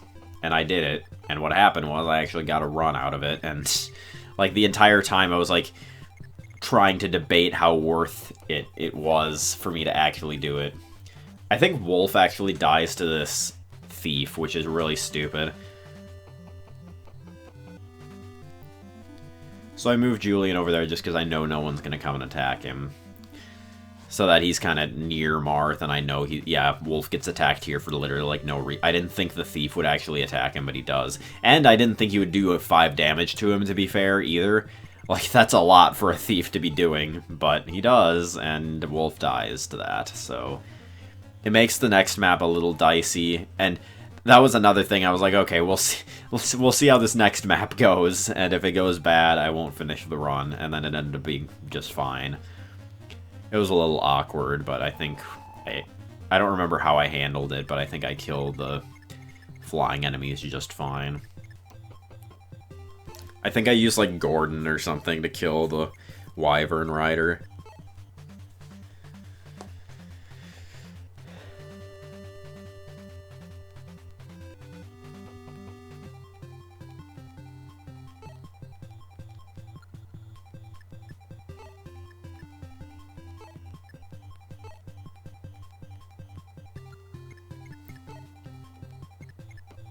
But yeah, this is what I'm talking about, where it's awkward. You have to, like, use a vulnerary to heal, then you drop it so that he can take the Seraph Robe from Julian, and then he has to take another turn to use the... I think I use the turn where he uses the Seraph Robe to... No, because he has to equip the Rapier, too. So he has to use this... He has to equip the Rapier, then he has to use the Seraph Robe. Like, one of those can be on the tile in front of the boss, so he attacks you, but still, it's another turn. I think here I, like, realize it. I'm like, oh shit, he's gonna attack with the... Or no, I think what I do... Yeah, what I do is I move in front of him and equip the Rapier, so he attacks me, and then I use the Seraph Robe again, because I know unless I crit, he's not gonna die in one turn. So yeah, I let him attack me, and then I use the Seraph Robe here. Because then it's like it's actually quite, or do I attack him? I guess I attack him. I must use the Seraph Robe after. I think it would have made more sense to use the Seraph Robe there, because then it would have been one less turn. I don't know why. Well, now I'm seeing that. I didn't even see that when I was, like, playing. Oh, because it's a lot easier, because then he doesn't have to carry the Master Key. Because if you do that, then he's carrying... Well, no, that doesn't matter, because, like, the next map I have the chance to drop it anyways. It would have been, like, one turn faster, I think, to... Or would it have? I don't know. I don't know anymore. In my head, it makes more sense. Like, right now, at this point in time, it makes more sense for me to use the Seraph Robe and let him attack me again, and then like, Marth would kill him there, and then on my phase, then I'm able to just take the throne. But I guess here, I'm like, okay, well, we're already doing this, we're already taking a while anyways, I'm just gonna see if I can get more strength, and then I actually don't for once. I kill the healer just because I know I'll get a level up from it. And I know it doesn't waste that much time because I don't have to worry about enemies moving and whatnot. So my Marth is already at 12 strength at the end of Chapter 6, which is really very high. Like, comparing that to the run that I had that almost went all the way a couple nights ago, that Marth ended up with 13 strength before I used the power ring. That's how far ahead I am. So I'm sitting here thinking, okay, I've got like 6 more levels, and I need for sure 1 more strength, ideally 2. So I have a 50% chance each level up to get strength, and I have 6 level ups to get 2, so obviously the odds are in my favor at this point. And I get quite a bit more than that, actually. Well, not quite a bit, I think I get like 2 more. But I still go over odds. But yeah, you can see my forces are looking a little skimpy there. I kind of lost quite a few people in that chapter. Honestly, I wonder if it would be faster to kill people off on purpose. But it would be kind of hard to route that in, to like kill people off on purpose so you didn't have to deal with picking at the beginning of every chapter. Because it starts slightly faster if you don't have to do that. But I think killing people off on purpose to actually route that in, I think that would be pretty difficult. And then you have chapters where you're only allowed to bring like a pretty minimal amount of people.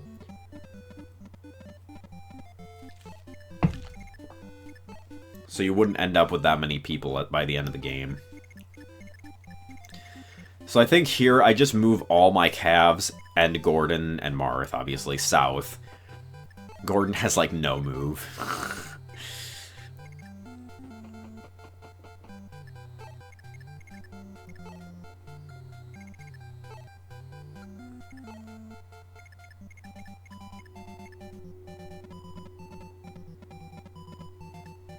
Oh, and I moved Navarre, I guess. Why did I want to... Oh, I think I specifically wanted to move Rashia because I know it doesn't matter if he dies. Harden, I kind of wanted to keep alive just because he's a little stronger.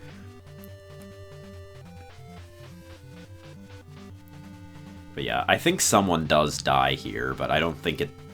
Yeah, I think it's like Rashia dies or something on this chapter, but it's no one important. Maybe this is why I'm able to speedrun this game a little easier than other Fire Emblem games. I literally have no real care towards the characters. Like, there are characters I like, but I only really like their design. I don't really know anything about them. Like, there's small story tidbits, but once they're kind of in your group, they're kind of dropped. Like, they have one conversation with whoever you recruit them with or whatever, and then they never speak again for the entire game. Because they can't lock important conversations behind characters that are able to die. They didn't know how to handle that yet when this first Fire Emblem game came out. Why did I move him there instead? I don't know why I did that, but whatever.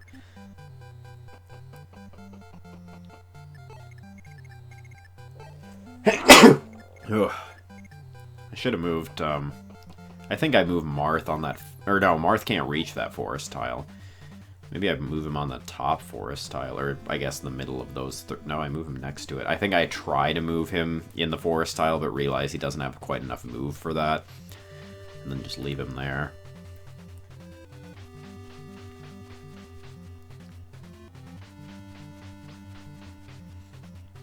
Every time she says est in that sentence, I think it's like, etc. Like, she just doesn't care about the names of the other people in her group. She's like... Paula, etc. Let's move. People that I don't care to mention. So yeah, Marth actually does a decent amount of damage to them. And then I think I move Gordon into kill. Or actually, I might have Gordon kill, like, one of these Pegasus Knights. The one that's, like, out of range. I don't remember for sure. But normally I would bring like Sedgar and or Wolf down if they were alive and have them just shoot them and then they die in like one turn. But it didn't end up mattering anyways because really like you don't need the Pegasus Knights are already pretty frail. The only one that's really kind of a problem is the Wyvern, and I have Gordon for that and he's able to handle it just fine. He does just as much damage as... I mean, to be fair, he's level 2. I think now he's level... Oh, he's now level 2. So, yeah, it kind of makes sense that he's not able to do that much damage, I guess, but still kind of funny. But yeah, the Pegasus Knights are really pretty frail. You don't really need an archer to kill them.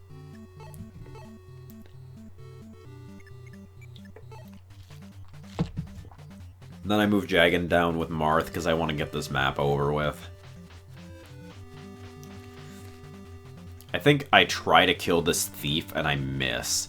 And it takes me, like, way too long to... Well, it doesn't take me way too long. It takes, like, I can't kill the thief, so then I can't, like, I don't have enough move to reach the boss, so then it takes a bit of extra time, but it doesn't end up mattering that much. And that Pegasus Knight decided to give me free experience, so cool.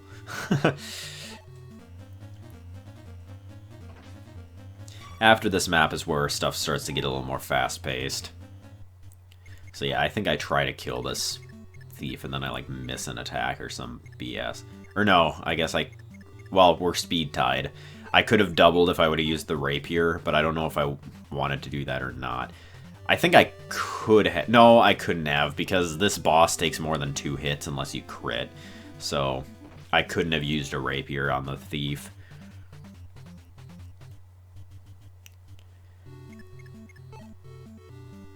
So I move Jagan down just to aggro some of the armor knights to get them to come up and get out of the way so they don't attack Marth. Not that it really matters. They have javelins, which are extremely inaccurate.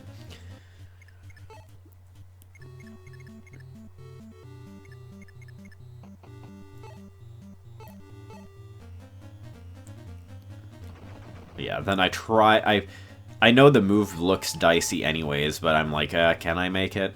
And then I just killed the thief.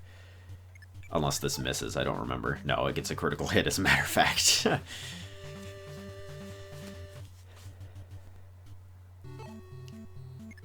Then I just get a speed and HP level up.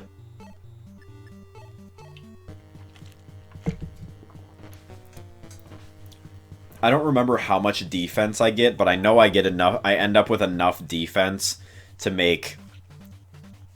get a fast map 11, which what I would call a fast map 11 is when you have so much defense that the enemies don't even attack you. Like, sometimes you get...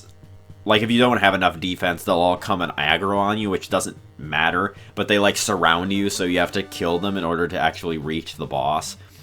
Because you can't reach the boss when they're in the way, because they block your move. And that ended up perfect. That crit was actually perfect, because you need to hit the boss of the next map 3 times.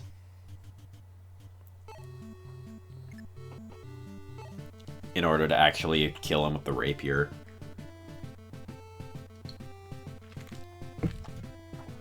So if I hadn't have gotten that hit, it would have actually broke. Or if I hadn't have gotten that critical hit, it would have actually broke. So now we start the warp skip maps.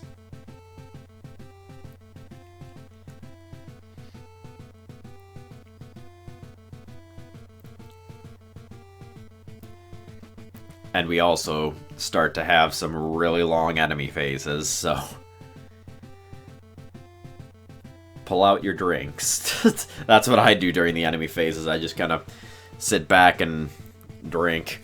Not an alcoholic beverage. Not this time. But, yeah,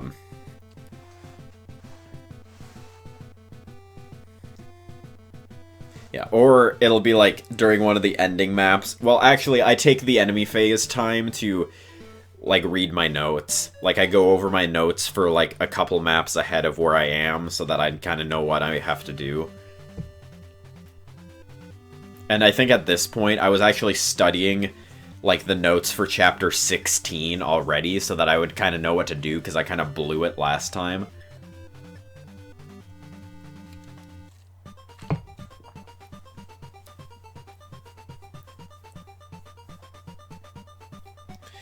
There was another chapter that was really... I don't remember what chapter it is. I think it's like 22 22, I want to say. 22 or 21. It's not 21, I think it's 22. Where you get Starlight, and you'll see, it's like, I get extremely lucky on that chapter to make it out alive, or more like for Wendell to make it out alive, because my unit placement ends up being really weird. And I'm not able to do what I want to do, and it kind of messes with things. And Zane misses the boss, but we'll see. You'll see. That happens many times, that Zane misses the boss, and it makes it very not fun. Speaking of misses, there was one. Although that boss is pretty... It's like... Well, most bosses really have a pretty, like... They have average hit on them. Like, you have about 80% for most bosses, maybe a little lower. So here I have Caesar by 3 rapiers, and I throw them all in the convoy along with his steel sword, because this map has 2 convoys, luckily. One by... And it makes it really convenient. I don't think any other map does this, where there's a convoy by the shop, and then there's a convoy at the end of the map, so that you can have someone shopping for everyone that's at the end of the map. And just dropping... It takes forever if you want to actually supply everyone, but it's way better than running back and forth between the convoy and the end of the map. Yeah, this is one of the longest enemy phases in existence.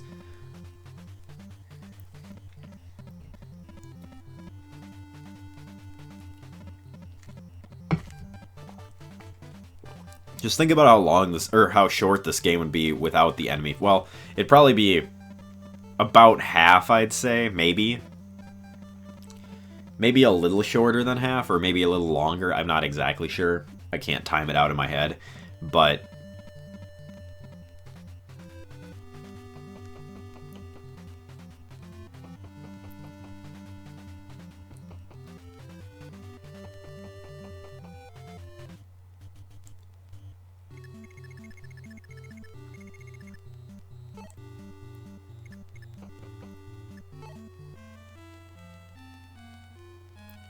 Yeah, it feels like the enemy phase in this game takes up quite a major portion of it. So yeah, here I drop all of those purchases off in the convoy, and I don't think I really have to buy that many rapiers. I think I only end up using maybe 1 or 2 of them, but still, I guess it's good to have a backup. Then you don't have to worry about running out. And the game gives you plenty of money to do what I do with it anyways, so...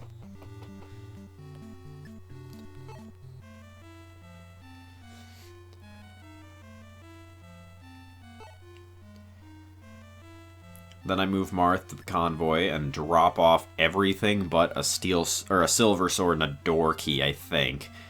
I keep those in his inventory. Because I want to keep the door key... I know it's a while out, but I like to keep the door key on Marth. Just because I don't need all the slots on his inventory anyways, and then I don't have to deal with it later. And then I take a new steel sword and a rapier. The steel sword that Caesar comes with.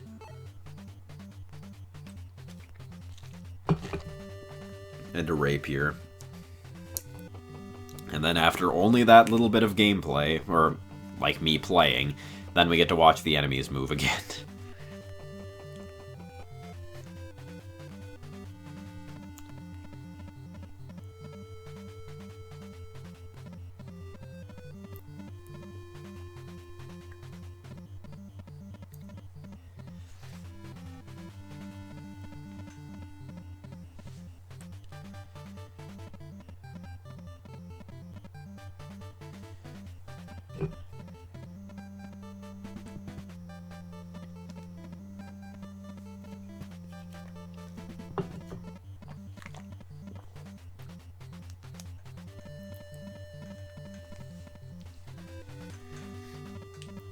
It's very annoying to watch the enemy phase on these maps where there's so many enemies, because you have to watch the cursor. It's kind of cool because it makes you feel like you're playing against a real person, kind of.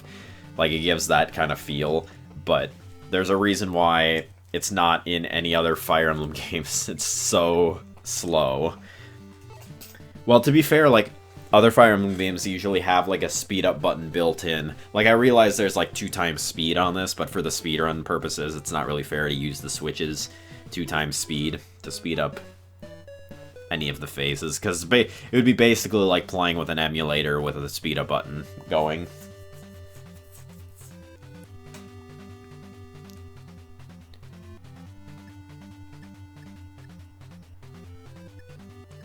And this is another fast map. Well, except I think I missed the boss here. Or maybe I don't. I think that's a different run where I got to this point and I missed the boss.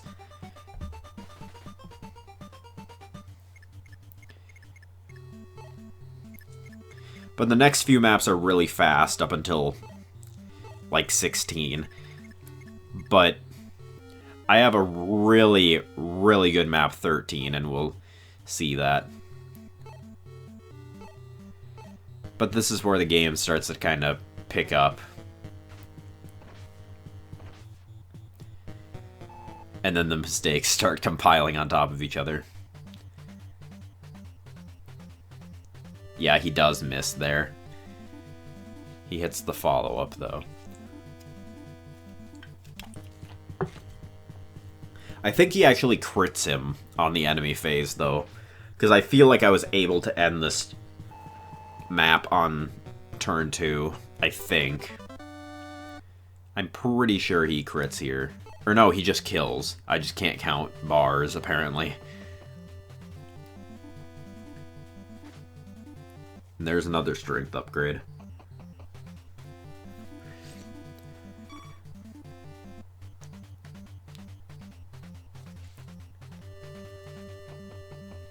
In the other run of all chapters, he buys door keys and a vulnerary in chapter 8. But I don't really see the point because you get exactly the amount of door keys anyways. And I don't really use vulneraries after I get physic anyways, so...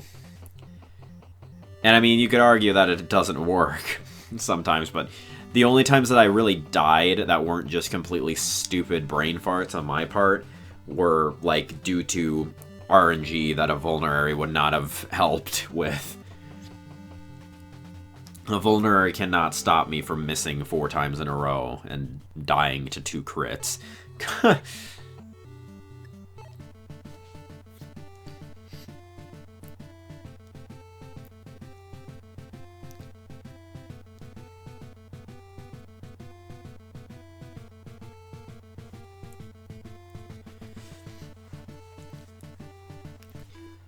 So then chapter 10, I think I have a bit of an iffy time with chapter 10, if I remember right. I think I also missed the boss in this one, and things get really awkward if you miss the boss in chapter 10. Because what you do is you wait the first turn so that all of the flyers and calves can move away from the boss. So if you miss, they all come back and attack you, which for the most part isn't a problem, but the wyverns you can't kill unless your strength is very high. Like, you would have to kill them in you'd be able to kill them in 2 turns if your strength is very high. Like, even if there's no way, unless you crit, you could kill them in 1 turn.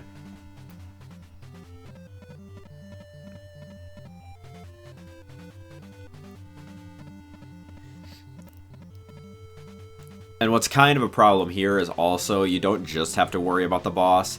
You have to kill the boss, and then that armored knight is going to move on the castle and attack Marth too on the enemy phase. So, and when they're on the castle, the hit rate is always kind of dicey. So I've definitely had times where I've practiced this map, and I've killed the general just fine, and then I missed the armored knight, and shit went down. But I don't mind taking quite a bit of time on this map, because it makes the next map faster, so it kind of evens out. If you do kill the boss right away, and you can take the throne, or take the castle on turn 2, or turn 3, I guess it would be, you would take quite a bit longer on the next map, because you would be at a lower level, so you need to kill more enemies, because ideally you want to be level 20 by the end of map 11.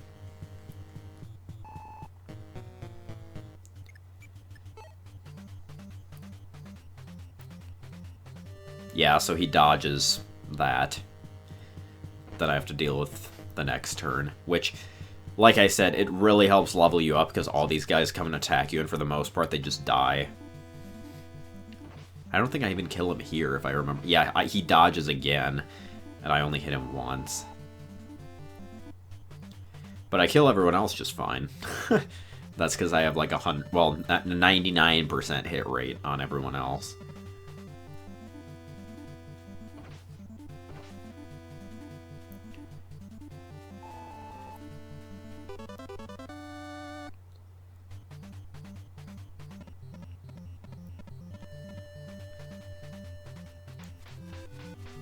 I think I get a strength level up on like all of these too. I'd be interested to see what Marth's defense is, but I don't remember when I actually click on him because I never check. Because I only care about the strength, like I said. Yeah, so here I only do 5 damage to them, which means I can't kill them with a double. Or I can't kill them in 2 turns. But then I actually get a level up when I kill the boss on the next turn, and that actually gives me enough to kill them when they attack me the next turn, which ends up being perfect. And then I think I get extremely lucky here and crit the second wyvern, and I'm like, oh my god, that was so clutch.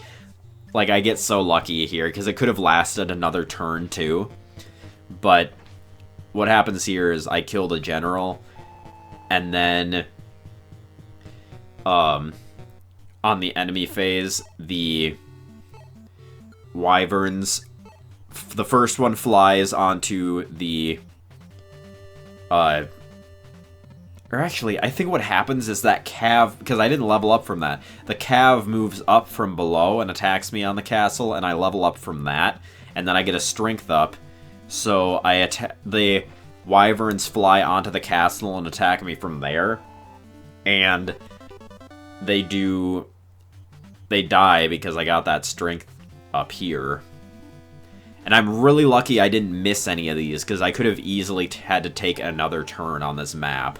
But I get very lucky, and actually, for once, I get very lucky and don't miss a single one of these, and I crit the last wyvern, because if I wouldn't have crit, I would not have been able to kill it in 1 turn.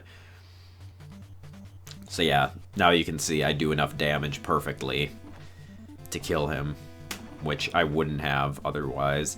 And I get the last level up, which I get strength, speed, and defense on as well. So yeah, I get a crit here, which was perfect. I was like popping off at that crit. I was like, oh my god. And then one more Pegasus Knight stands in my way and gets absolutely murdered.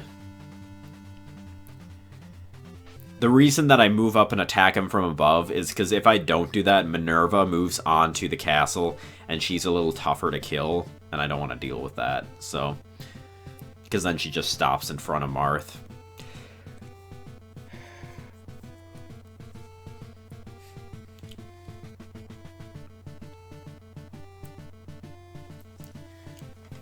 So then, like I said, because I leveled up here, even though it took quite a bit longer, because I had to wait through another 2 enemy phases, I think. Then, or no, I would have had to wait through the first enemy phase anyways, but... Or no, I wouldn't have. It was 2 extras. Yeah. I would have, I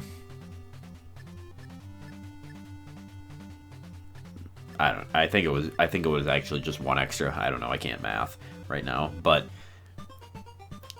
because of that, I end up being max level already when I start this map, so it makes it go by a lot quicker.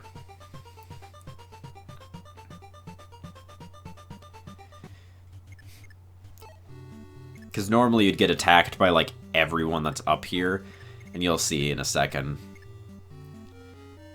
So I actually probably could have warped Marth closer here. I always just warp him on the bottom right fort here.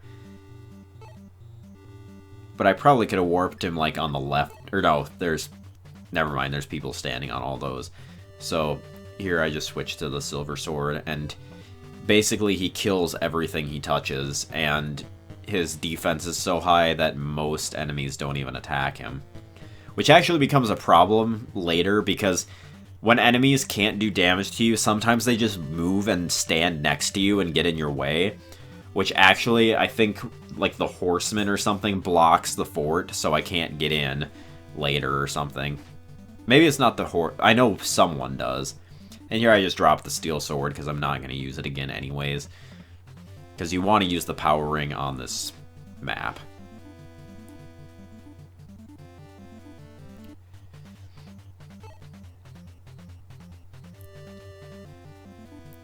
And yeah, at this point, Marth just absolutely destroys everything on this map.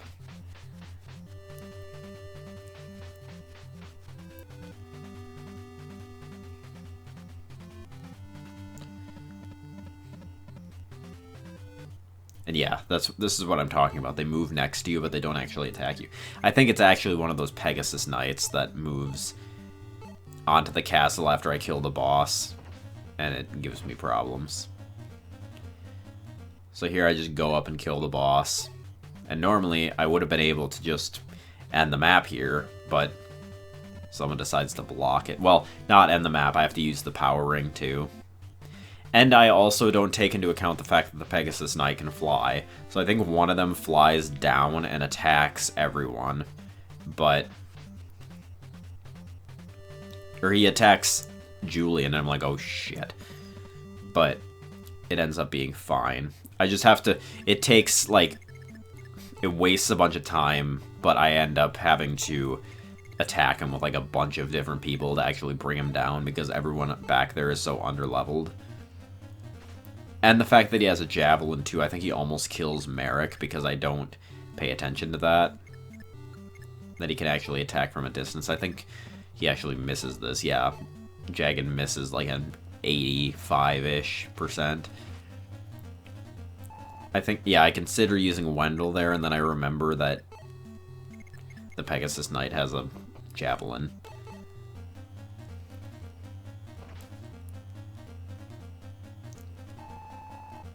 I think I use Merrick because I know he dies, yeah. Because he for sure dies to an Excalibur.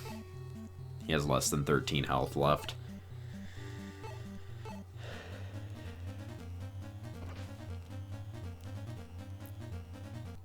And then I have to get rid of this guy that's sitting on the castle. And then next turn I'm finally able to move on there and use the power ring.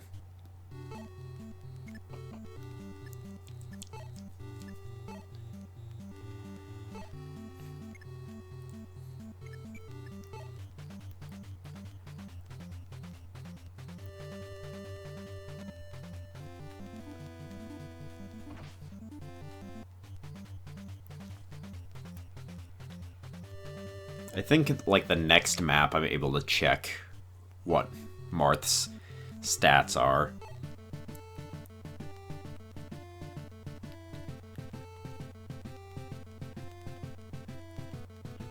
Oh, here. I saw 20 and something. Like, obviously there's 20 strength, but I saw 20 of something halfway down the list. I don't want to pause it just so that this video runs together smoothly, but I think I'll check.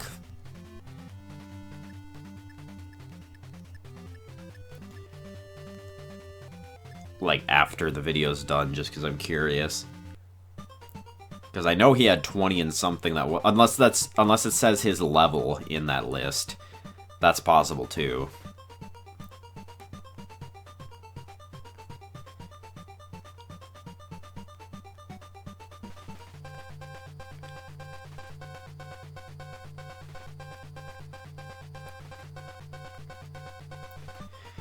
So this map is one of the maps that I'm really messed up and didn't even realize it in that one stream. I totally forgot to use a speed ring like I'm supposed to. But I definitely do not forget here.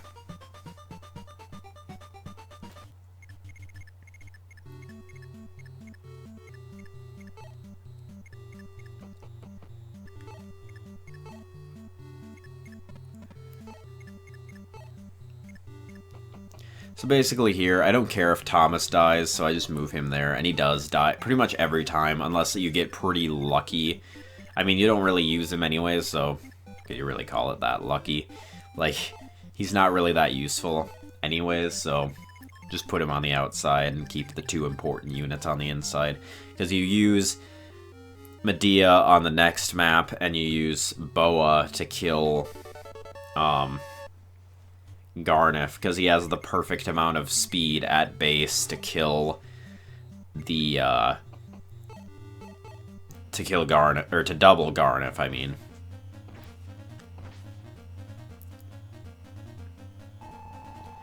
So here, I try to hit the bottom, I mess up and kill him, but ideally what I would want is I would want to hit that thief into heal mode, and have him go and move the healers away from the boss.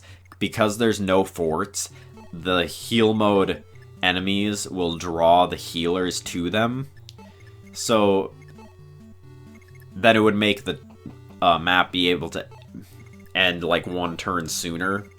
And actually, in this case, I think I miss one of the healers, so it would have been 2 turns sooner if I would have actually pulled that off, but it's hard to find someone who hits them into heal mode, but doesn't kill them. Like, there's a lot of units that you can do that can do like half of their HP, but that's not enough to make them go into heal mode. You need them to be at like 4 or something. And I actually forgot to... And that crit was actually lucky because he wouldn't have died if I wouldn't have crit. I think I forget to equip the rapier here, which is whatever. He's still... Actually, it's fine, because it doesn't matter what I use here, because I re-equip Marth right after this anyways. And I think that's what I was thinking at this time, too. I was like, if I use the Silver Sword, it doesn't really matter, because I'm getting new weapons anyways. I'm refreshing everything.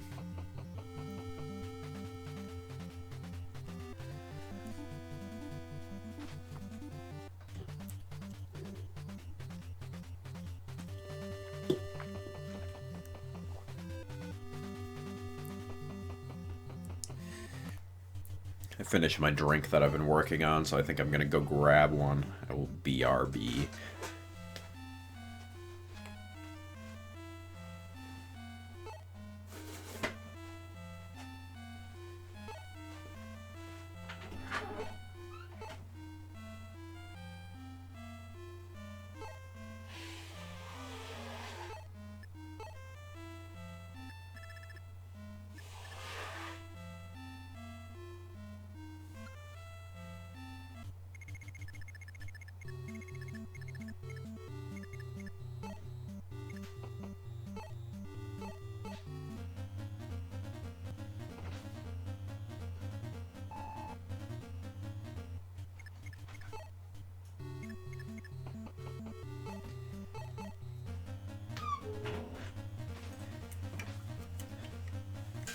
Okay, so here, the top thief has warp, so he's necessary to kill, and ideally I'd want to kill with Wendell, but he misses a 90%, so... And it's not that big of a deal that he misses that, I just have to kill with someone else and then trade it the next turn, so it's an extra step, but it's fine. And an unnecessary crit, of course.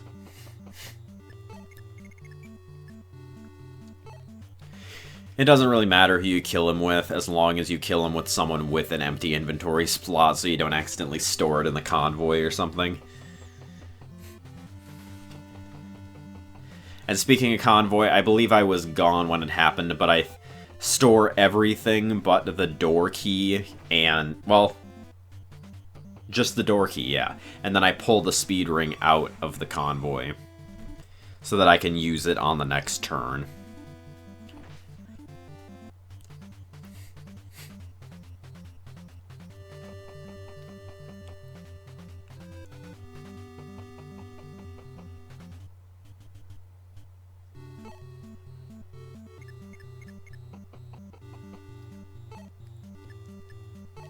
Also, we're officially past the halfway point now of the run.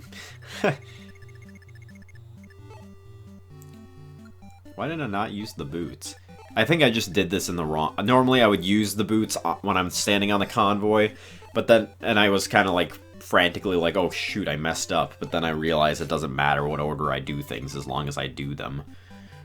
Like normally I would move onto the convoy and use the boots, and then the next turn I would access the convoy.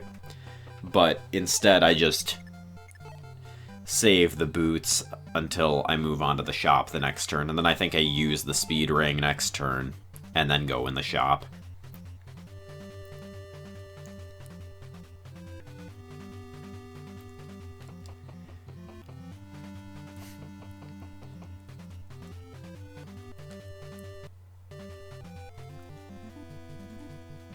It's a lot more relaxing to be able to just watch myself play instead of actually playing it and having to make all these decisions.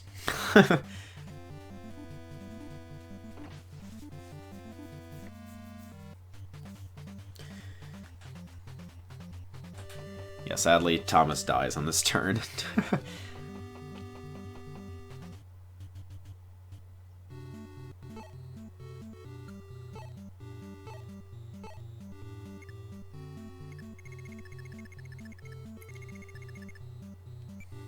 So now I use the speed ring.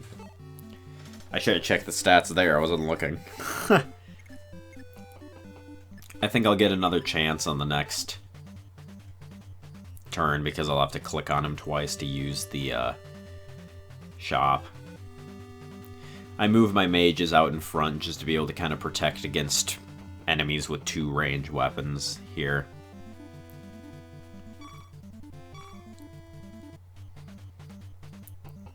Because there's actually an Lvl mage here that's kind of dangerous.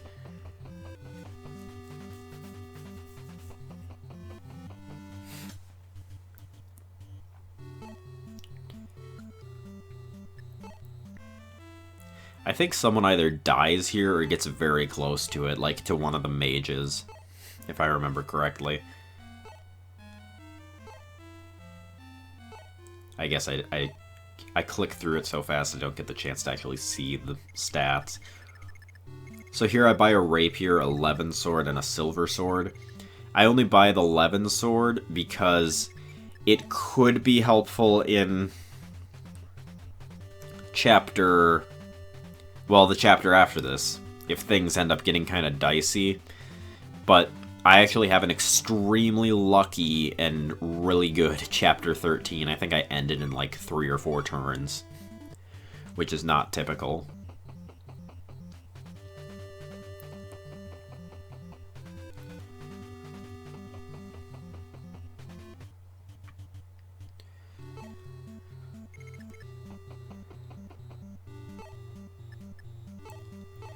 So now I'm finally able to move Marth to open the door. And then I have to end the turn again. This is a whole process. And then I think I have to deal with these mages on this turn because they start getting kind of close. Gotta start opening my Pepsi.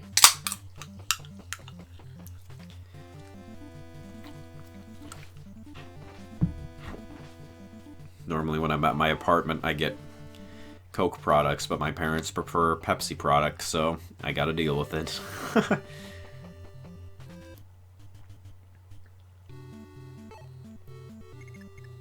Yeah, I was like, shit, Merrick almost died to that? So then I can't really use Merrick against all those. But here, I move to the healer, and he freaking misses. With a rapier, too. Like, I used the rapier specifically because I know he's more accurate with it. But if I would have used a silver sword, he would have one-shot. So... annoying. Yeah, this is the Lvl mage. Ogma doesn't kill. So it gets kind of iffy here. I think what I end up doing is I, like, use Merrick to kill him or something. Or I use Merrick to kill the bow. And then I use Wendell to kill the Lvl mage. But then I'm like, oh, fuck, he didn't double. So then I use Harden to kill him.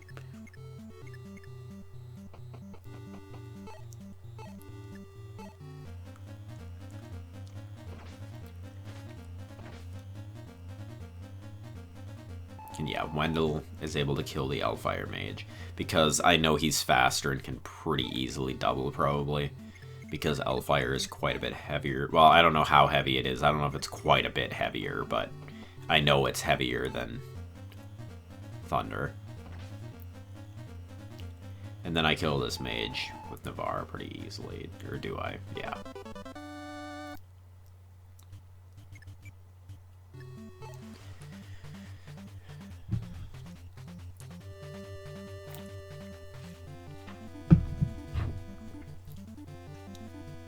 Then I just end the turn. Because I figure if this Mage kills anyone... Well, the Mage can't kill Wendell, like, unless he somehow crit or something. Which, even if he crit, I think he'd do 15 damage, because I think he has fire. Which he wouldn't die from that, so...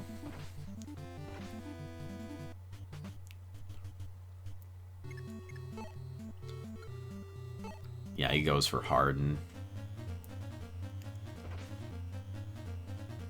I think I might stupidly have Harden attack him without thinking twice about it.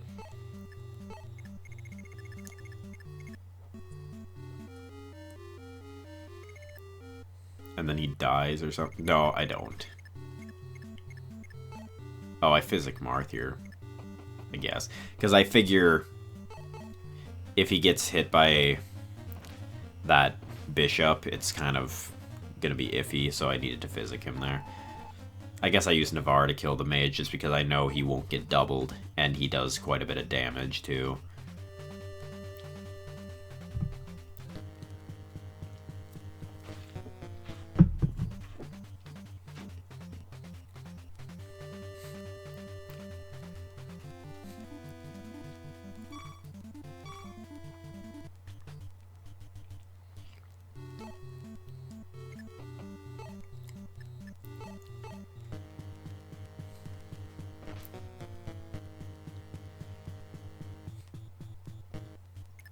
I don't think I have any trouble killing this boss, though.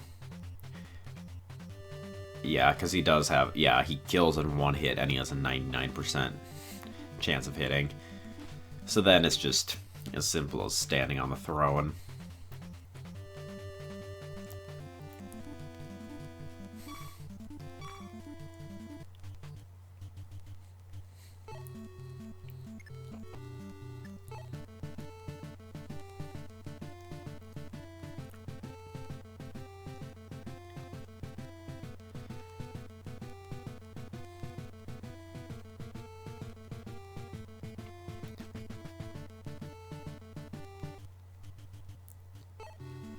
So yeah, now we move on to map 13. I would say it's the map where you have to get the most lucky. Like, it's the most luck-based map that doesn't have anything to do with, like, stat gains or anything. Like, technically the first few maps are, like, the most luck-based because you have to get good stats on Marth in order to progress. But after that point, like, this map, you need misses or Marth will probably die. I don't think it's even like, if you don't get the misses you need, Marth is going to die. So here, because of the way that it's placed, Medea, or the way that she's placed on the list, Medea actually ends up being as far away as she possibly can be from Astrum. But it ends up working out fine, because for some reason the thief does not move in the way that he normally does on this map. So here I equip a rapier, just so he has higher avoid. And then I move these guys down, because if the map takes a while, there are ballisticians that'll come from that way that'll attack them. And I definitely don't want Julian or Lena dying, because I need them, obviously.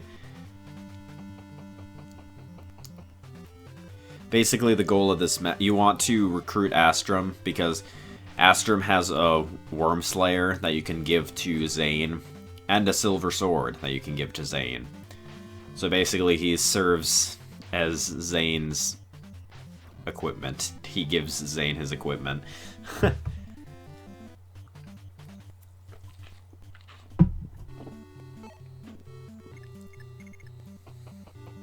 I get really lucky with the misses here. That hits, but there are a lot of them around the boss, and somehow none of them hit, I think. Like, it's almost like Marth is, like, invincible. Like, I get literally the most lucky RNG on this map I have ever seen. And I'm able to actually recruit Astrum on the next turn. Normally, I think if she was placed in the right spot, I think I'd be able to recruit him on turn, like, 2 rather than turn 3. But this ends up working out fine. It's just the problem comes with the thief, because sometimes the thief will get in the way, and then you won't be able to move Marth, because you'll have to attack the thief with Marth so that she can talk to Astrum, but the thief for some reason moves back there. Which I wonder if that has something to do with my Marth's defense, like he doesn't want to deal with Marth or something.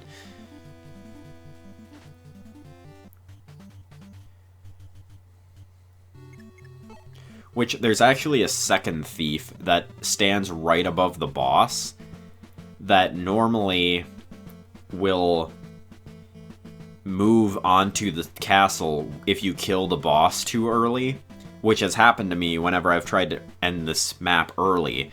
The thief will move on the fort, or on the castle, and you'll have to kill him and then take the castle. But for some reason on this one, he doesn't move on the castle, and I wonder if it has something to do with my Marth's defense. Maybe not, I don't know. Because he wouldn't, like, attack you, he would just move on to the castle and block it from you.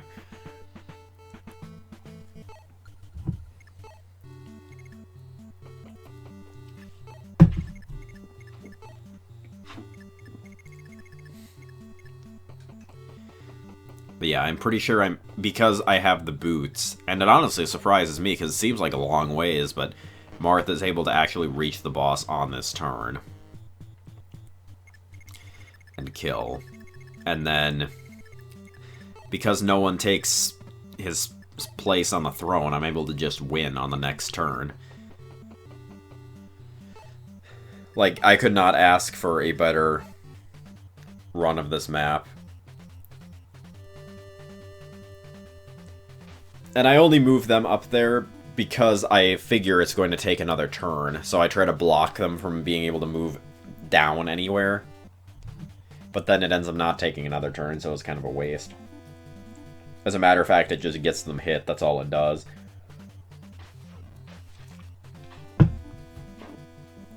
Like, if I wouldn't have moved them, no one would have gotten hit.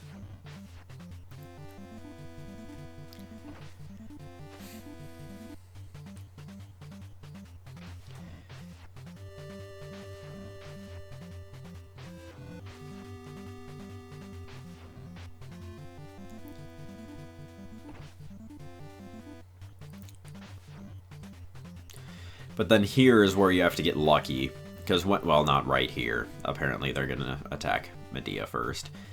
But there are all these ballisticians next to the boss. And a lot of them attack Marth, and I think only that one hits. Or no, only that one attacks me for some reason. Normally they all attack you too, but that didn't happen, and I don't know why. Like, they just gave up, I guess. They just gave me the win.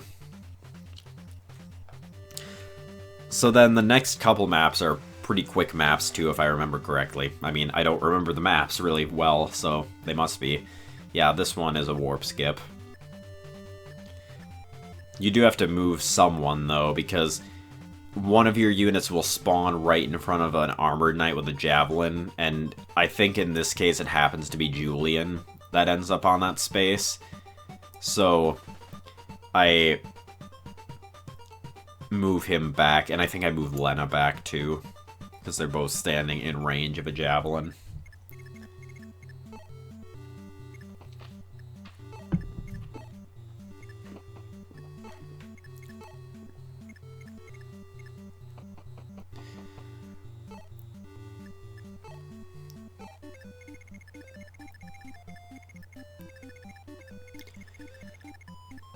But yeah, this one is once again a pretty easy map. Like, I feel like that's what makes this run, like, pretty bearable, because I feel like it would be very, like, mentally, It would be a very mentally straining run. But... And I crit him. Nice. But... there are quite a few maps like this in the game where you just kind of are able to breeze through it.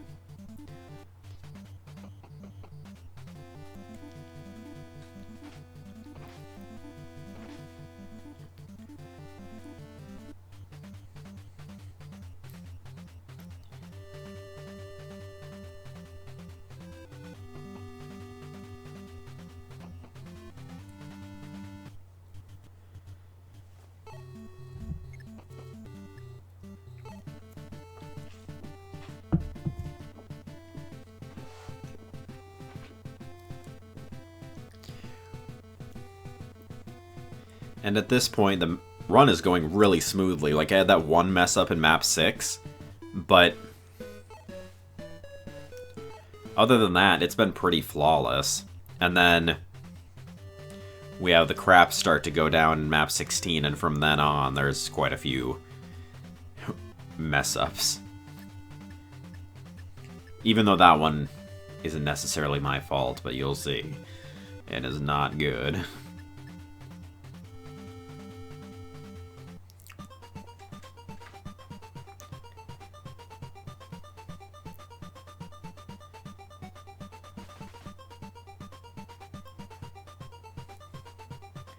Yeah, so here, Lena spawns over pretty close to those two mages up there. So I think what I do is I block the bridge with Medea. Because at this point, it doesn't matter if she dies. So I just move her up there to make sure no one can get up and attack Lena. And then I barrier Marth. Just because it would be really devastating if the Swarm actually crit, or even if it hit. Like, Swarm has a pretty low hit rate, but it's got like the about the highest might of any magic in the game. As a matter of fact, it might be the highest might of any magic in the game. I think it's like 15 or something like that.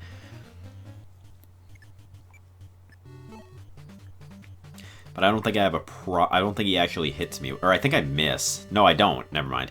He doesn't hit me. So, yeah, it ends up being just fine.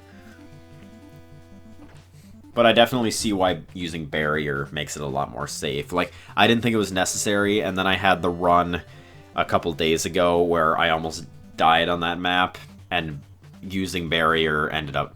it saved me. I would not have been able to beat it without that.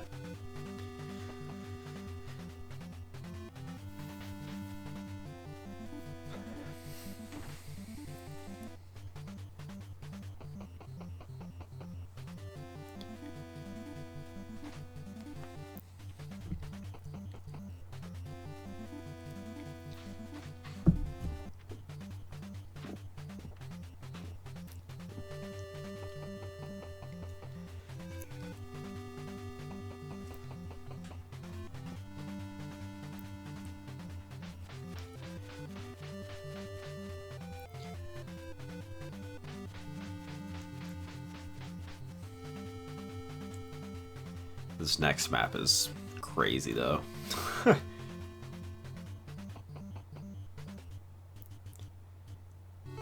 Like, it really got me disheartened when... like, I was just kind of cruising, and then I had some BS happen.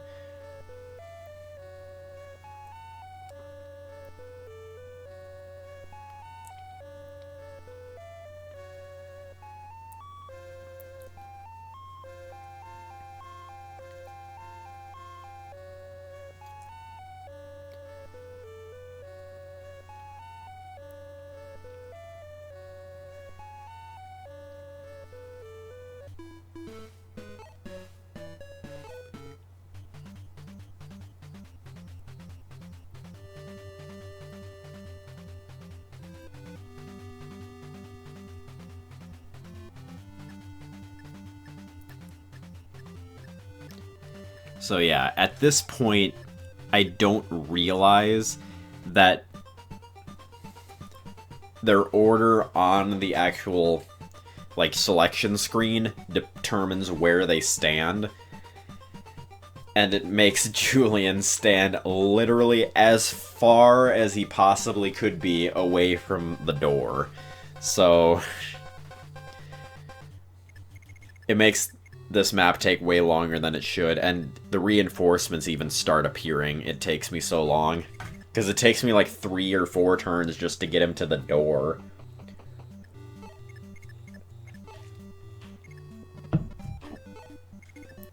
So I move everyone up here, kind of along closer to everyone else, just to make sure they don't get attacked by the wyverns. They should all attack Marth, but it happened to, in the other all chapter speedrunners run, where one of the wyverns for some reason went rogue and just went north and attacked whoever was standing up in the top area.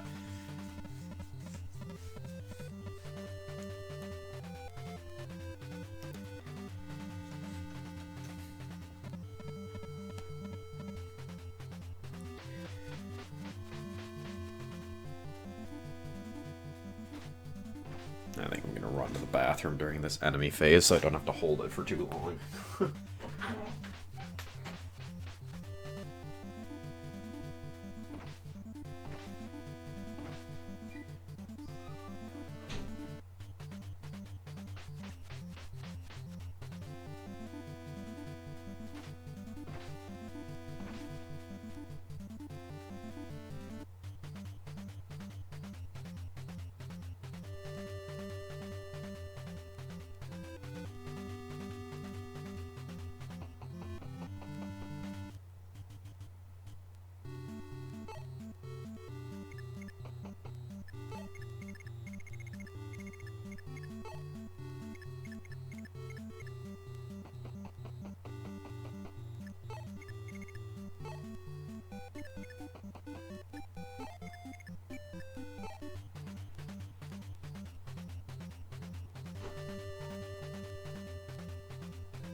Oh.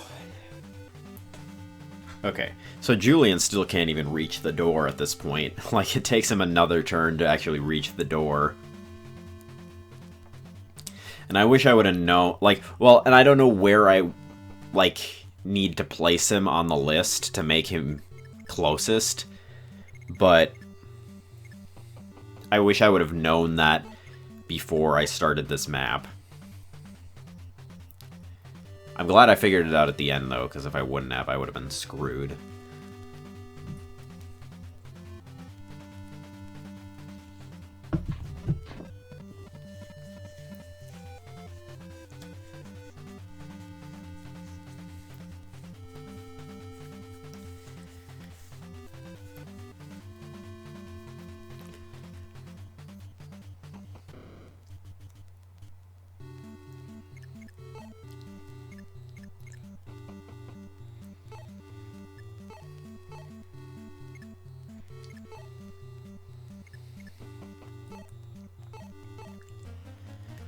So now I have Julian open up that door, and then Marth attack the hero. And this time he actually doubles, unlike in the last run that I had on stream, where I forgot to use the speed ring. And I wondered why he was not able to double him. Then I usually move Astrum over in that corner, kind of, just so that, because Zane will move up to talk to Marth by himself here, and then Astrum will already be next to Zane to give him all the weapons.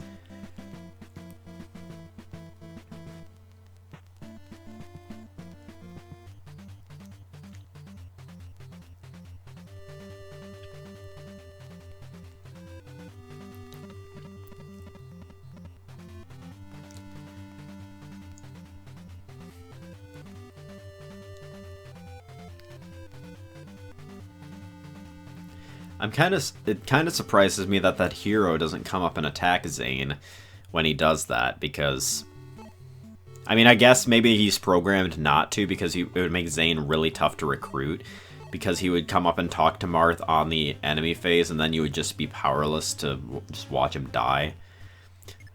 Here, Marth misses a 95-ish%, and it's BS. Or no, it's a 99 he misses here. Yeah, he misses a 99 there, and it's really annoying.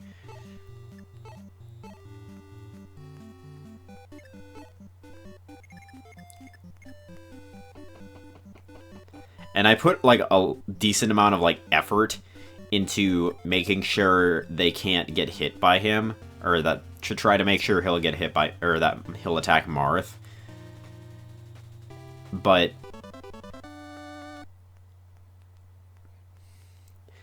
I don't think about the fact that he's in heal mode and he's going to move up onto the fort, which if I would have thought of that, I probably would have brought someone down from above.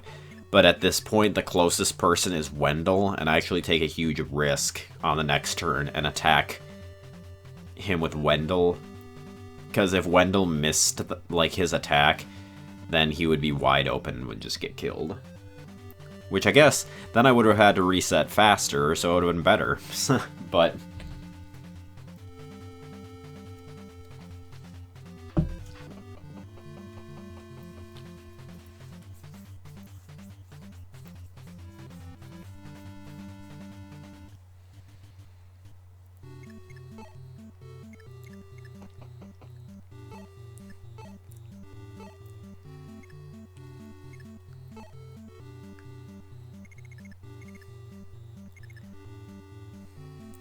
But yeah, then I open this door with Julian and move Marth and Zane pretty close to each other in here, and this is when I'm like, well, it's when I realize, like, oh gosh, I have this silver sword with 1 use on it, what am I going to use that for?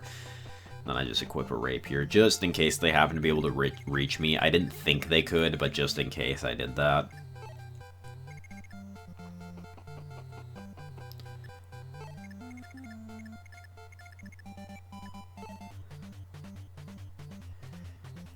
Oh, actually, I do move Wendell down. I don't know why I didn't move one of those 2 armored knights. Maybe it's the 2 that don't have weapons or something. But I guess I move Wendell down so that he can reach him to kill him on the next turn.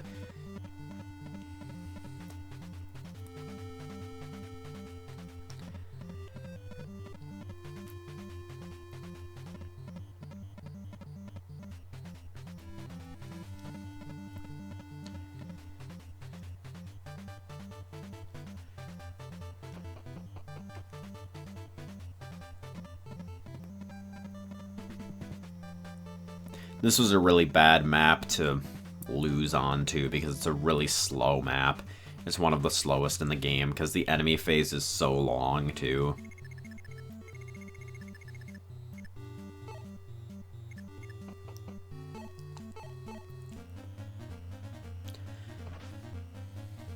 But here, the first time I wasn't exactly sure how aggressive to be because I didn't know how much damage they could actually do to Marth and Zane. But it ends up being like nothing, like almost, like half of them can't even do damage to them.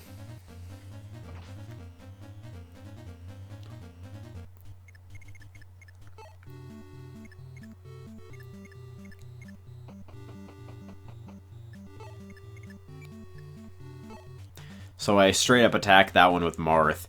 And I mean, it's kind of stupid of me to do this, because I should have thought of the fact that Zane has the same defense as Marth, so it doesn't really matter if, like, whoever gets attacked by all of them is going to take the same amount of damage anyway, so it doesn't really matter who it is. But I place Zane there, because in my mind it was safer, but I think I'm more aggressive the second time around, and I move him up there. But yeah, he takes 0 damage from the Rider's Bane, because his defense is so high.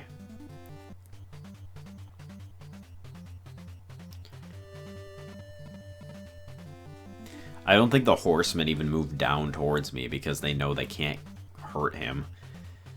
But then we actually end up with an awkward situation here where a bow comes down and attacks Zane because he was on that square, and normally that wouldn't have happened. But because I was trying to play, even though it really wasn't that safe or anything. Like, it wasn't, like, necessarily the safer option. In my mind, that was playing it safe.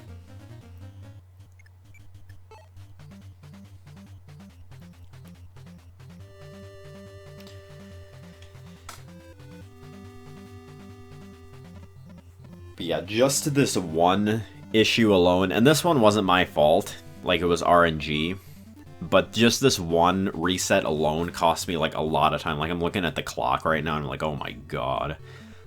Imagine if I wouldn't have, imagine my time if this wouldn't have had to be a reset chapter.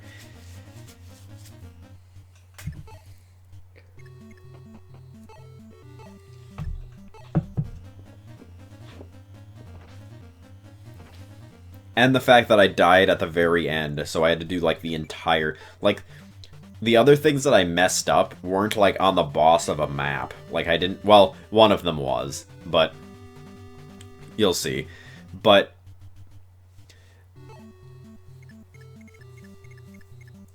Like, most of my mistakes were, like, partway through the level, so... It didn't cost that much time to reset. Where in this map... It cost me a lot of time to reset. And I think I, like, unmute my mic to say something somewhere around the time when I die, too. But I have my volume muted, so I don't know when that is. I should have thought about that I wouldn't have it playing when I was recording. So there wouldn't be, like, weird like, you wouldn't be able to hear it in the background of my commentary. But yeah, the reinforcements spawned because I took so long.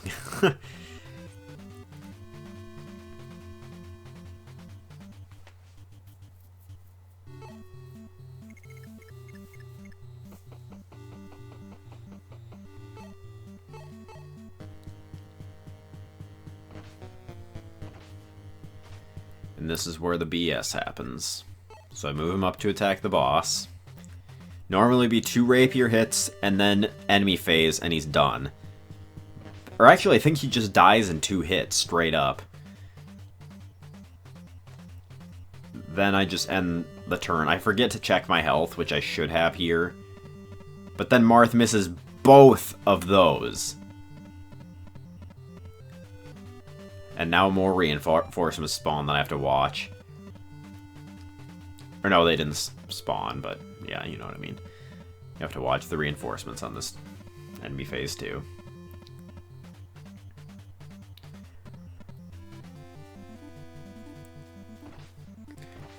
Then I think what happens here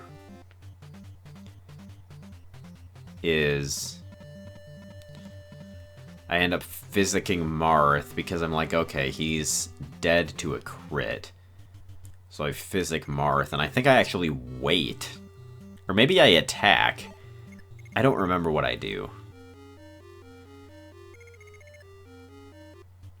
So I think I don't even check, I just know, like, he's probably not in a good place health-wise. So I heal him, and then I check his health. He's at 33. I know a crit will do 21, so he's fine, and I attack again. Okay, it didn't quite kill. So he critical hits me there. And then I'm like, oh god, now I'm dead to crit. I'm totally gonna get crit here, aren't I? And then, wouldn't you know it, I get crit. I'm unmuting my mic now just to say that was some absolute bullshit if this run actually makes it. But now I do pretty much the same thing again, so I'm gonna just mute the mic here while this plays out. And I will... There's one, like, weird thing that happens towards the end of this map that I'll come back for, but I'm just gonna mute my mic for the rest of this because it's the same exact thing.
Three, two, one, play. Okay, so this is about the part where things kind of start to get dicey again.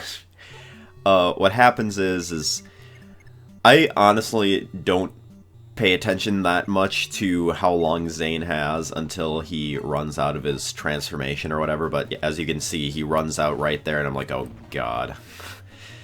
But he doesn't actually end up taking that much damage.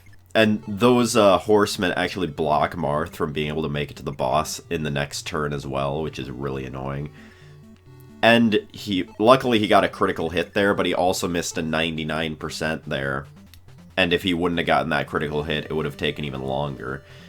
But unless they didn't block him the next turn, which is possible, but I moved Zane onto the fort just to try to protect him. And it does work, obviously. I wouldn't have a run if Zane died there. But luckily his avoid is pretty high, and he doesn't take that much damage. Even though he's only level 1, he doesn't take that much damage when he gets hit.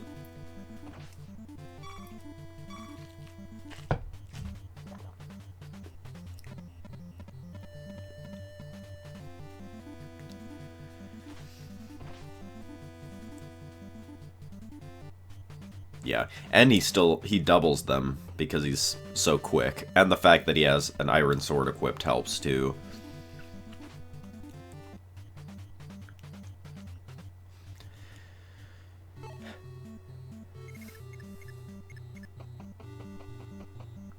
I think these guys don't even do any damage to Marth. They might do 1 damage. But yeah, I don't have any issues with the boss this time, I don't think. I think Marth misses like once, but it ends up being okay. Or no, he actually crits him, so he kills him in 2 hits. Which is pretty nice. And then I drop my 1-use silver sword, so that I can make sure he can use that Draco Shield on the next map, I believe. I think that's when I use it.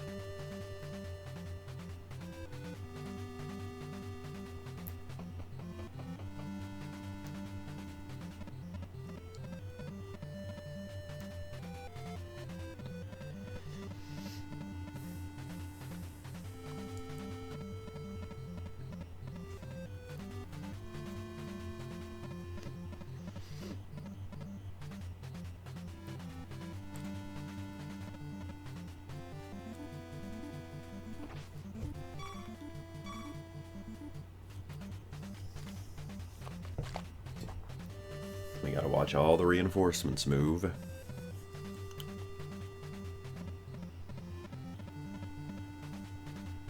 I guess I didn't have to kill or heal Zane there because he wouldn't have died unless, well, if the guy got a critical hit, he would have died even at full health. So that really wasn't necessary.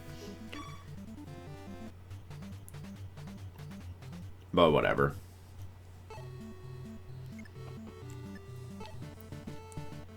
And luckily no one moves on the castle on this turn, so I'm free to take it on my player phase.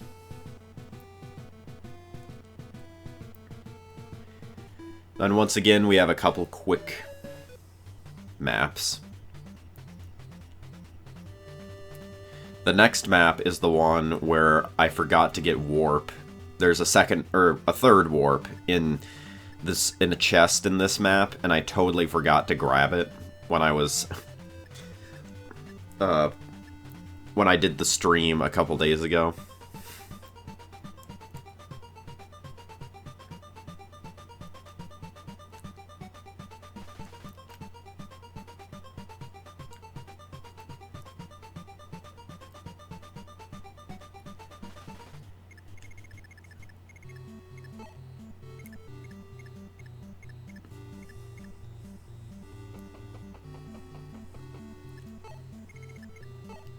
So once again, because of the way it is, Julian ends up being as far away as possible from the door that he needs to open. Which is kind of annoying, but he's still able to make it there on the turn that I would want him there anyways. So it ends up being okay. Because I don't want to open the door right away, because then he'll get destroyed by a javelin. So I move Marth 2 away from the door, and use the Draco Shield, and then I have Zane transform into him.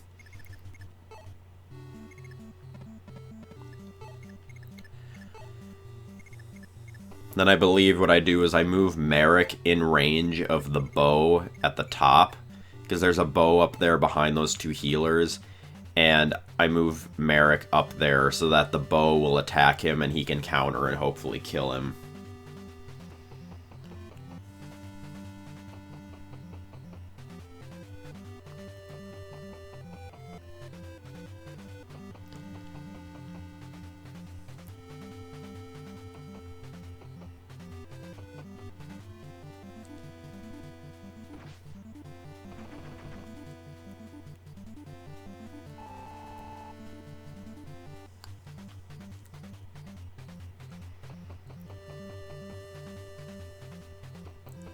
Which he actually does because he gets a critical hit. He probably would have, well, I don't know. He is only level 4. I don't know if he would have doubled or not.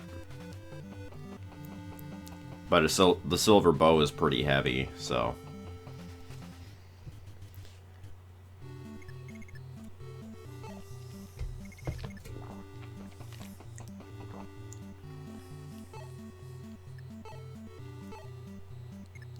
So then on this turn, I move Julian to unlock the door, and then I realize how far away Wendell is from Julian too. I'm like, crap, I have to have him warp Julian on the next turn. So then I think I move him closer after I do this.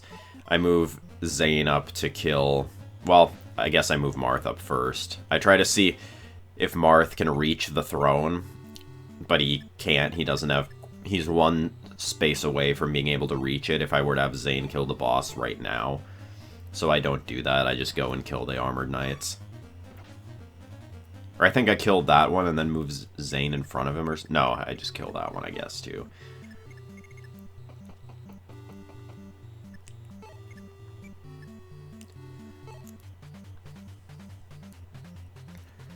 And then I move Wendell up in Julian's direction, because I realized that had I not done that, I wouldn't have been able to get the warp on the next turn.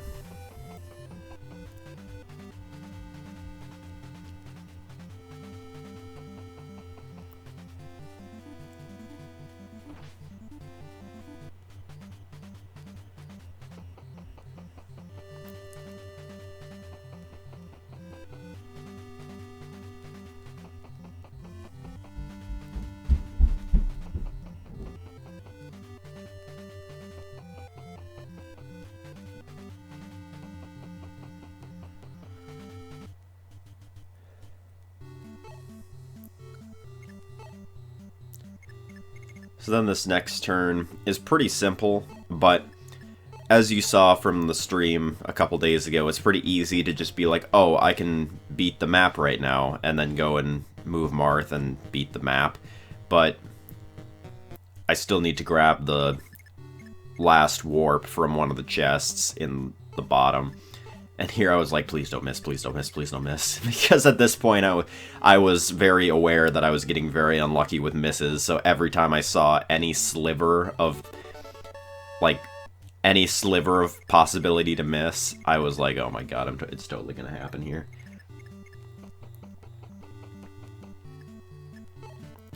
So then here I have Julian grab warp, and then I have Marth move onto the throne and end the map.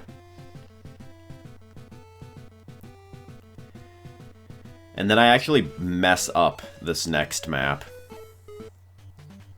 Not terribly. It ends up ending in probably the same amount of turns it would normally.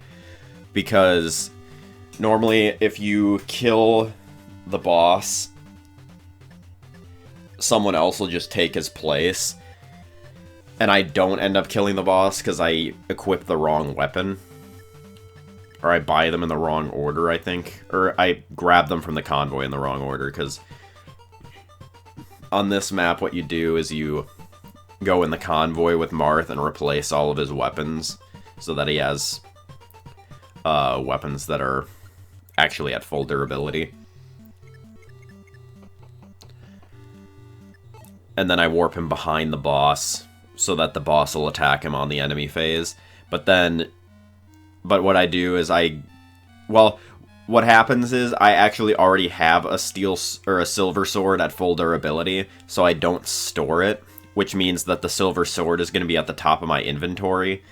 So then he's going to attack with the silver sword rather than the rapier, which if he attacked with the rapier, he would have killed in one turn. But if he had killed in one turn, someone else would have probably taken his place anyways. And for some reason, when I kill him on the player phase, no one takes his place. So it ends up being fine.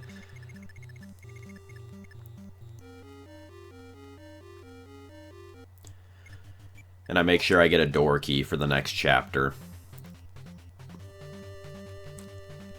And in the next chapter, something kind of interesting happens that causes me to have to reset. I wouldn't pin the blame entirely on me. It was a mistake on my part, but it was more me not knowing how the AI would react. Well, actually, if Marth wouldn't have missed that, he would have killed him. But it was more me not knowing how the AI would react to Marth having such high defense that they couldn't do damage to him, and they attack someone else instead, so...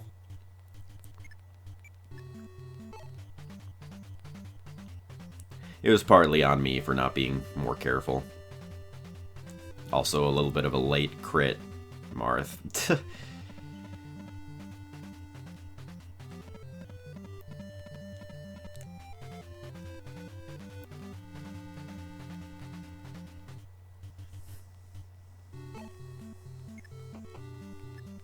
Three-hour mark on map, what is this, 18, is actually really pretty good, but it's actually slower than what I was at on the stream the other day. I think I was at the 3-hour mark when I was like halfway through map 19. Granted, I forgot to do a couple things, which would have taken a little bit more time too, but still.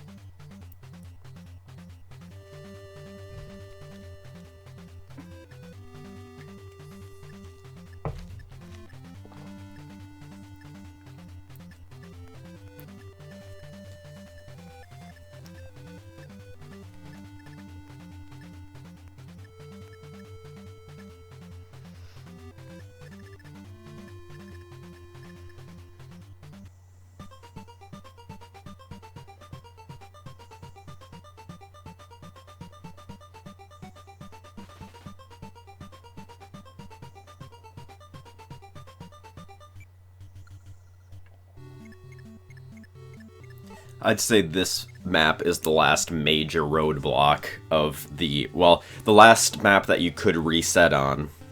I mean, it's not the last map that I end up resetting on, spoiler alert, but it's the last map where you can kind of get some bad stuff to happen.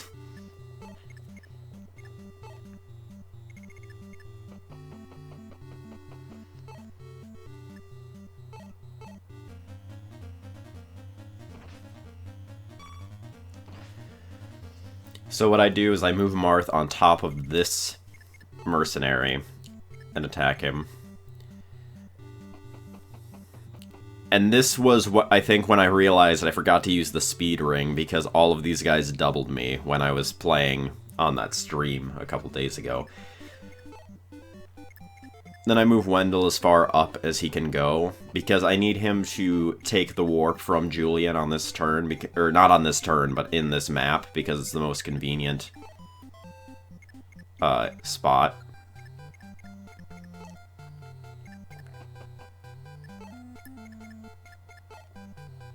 I don't know why I'm moving them in such a... Oh, it's because I need to give the rest of Wendell's warp to Lena on this turn, too. So I move her up here, and then have Wendell give her the warp.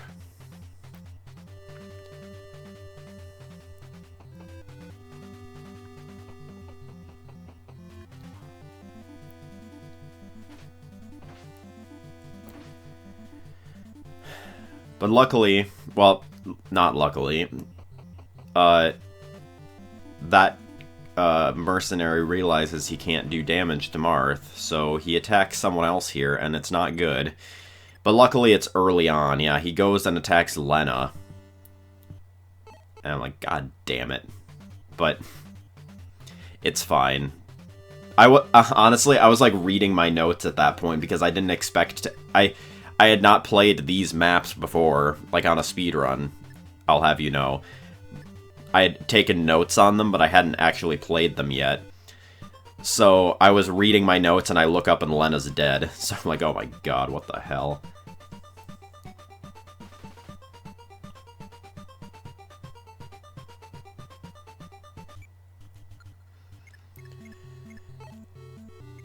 Yeah, I don't remember how I play it differently to try to keep her safe. All I know is that I do. Maybe I don't move her or something. That could be it.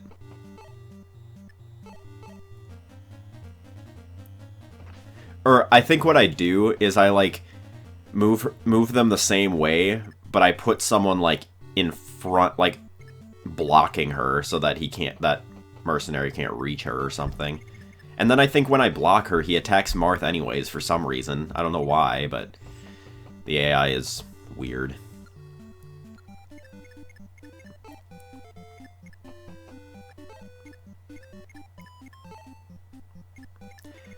I think about doing that. What am I doing here? I know where they can move. I just did it a couple minutes ago. So yeah, I do this, and then I think I move someone like up and to the left of Wendell.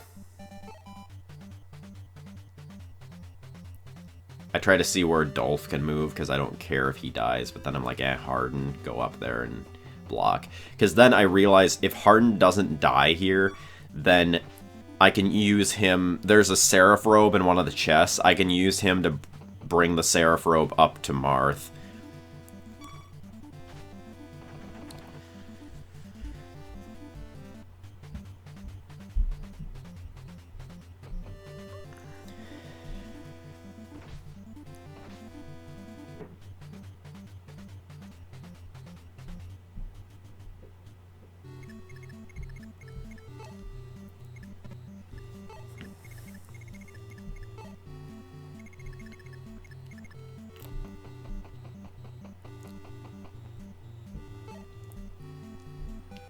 Then I realized Jagan's in range of that guy, so I move him back. I think I remembered to do that the first time, but then I didn't the second time.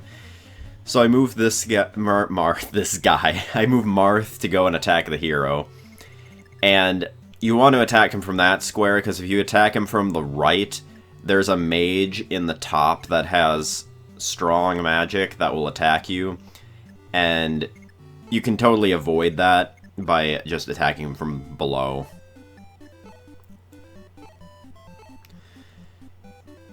So basically what I do here is I move Wendell there, and then I have Julian give him the warp.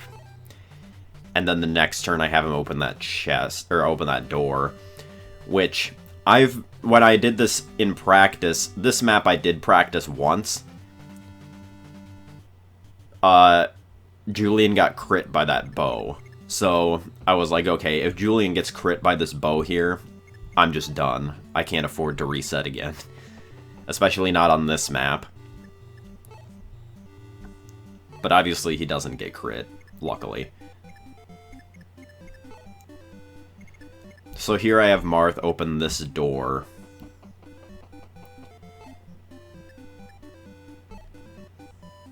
And then I have Zane go up and kill that mage, because that mage is kind of dangerous. Because they have the magic that I call the baloney magic, because I don't know how you're supposed to pronounce it. So I'd rather be very wrong on purpose than wrong because I don't know how to pronounce it.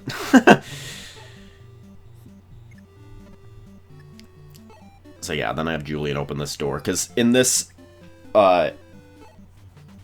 room there's two chests. Obviously the one on the left has the geosphere, which is useful, because I can have Julian use the geosphere in a couple areas to whittle down some bosses a little bit, so it's a little easier for Marth to kill.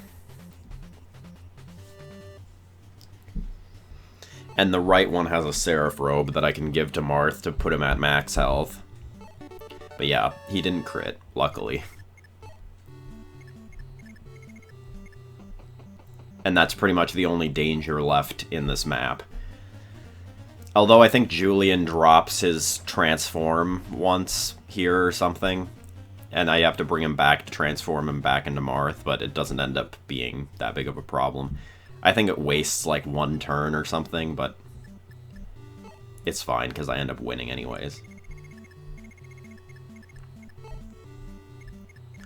Then I'm very careful with this menu to make sure I don't do anything completely stupid and actually drop the right thing instead of dropping the light sphere.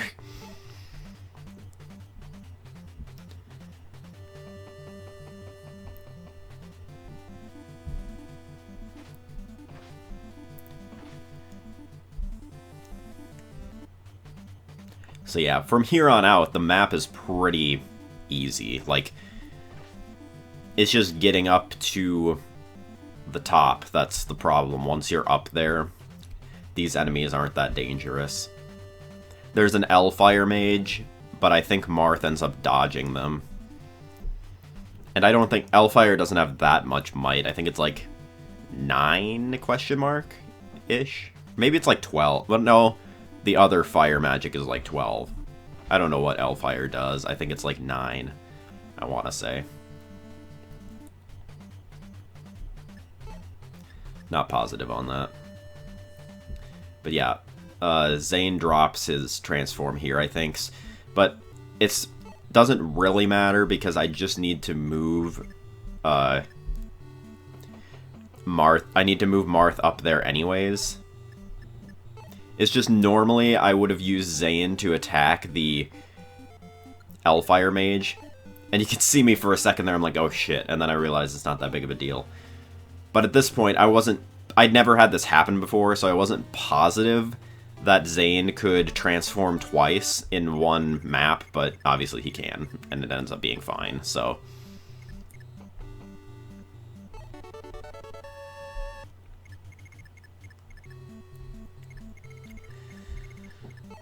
And then I have Julian grab the Seraph Robe.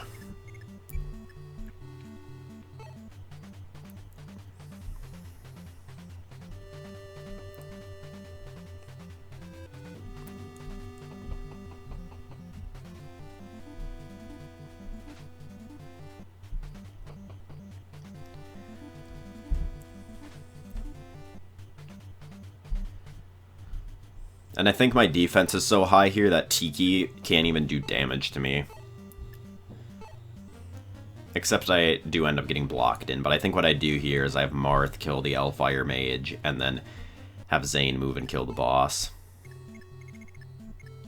Because Marth kind of needs to hang back anyways, so that Harden can get up there and give him the Seraph Robe.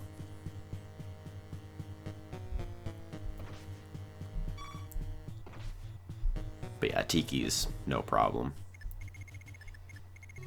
For some reason, when I was trying to route this, I was thinking maybe it would be faster to beat this map if you got Bantu, but it wouldn't be because you'd need an extra warp. Otherwise, he has such a low move, it would take him forever to get up there.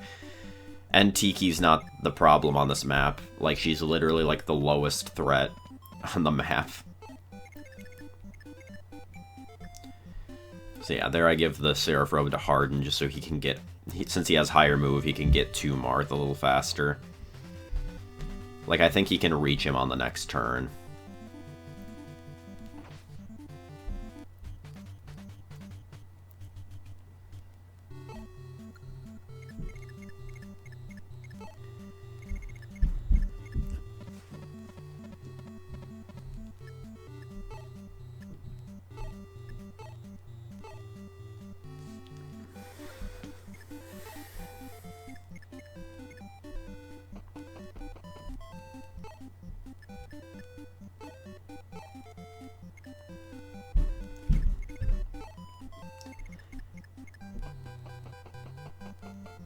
Yeah, so then I move him kind of close to Zane. I don't know why I don't...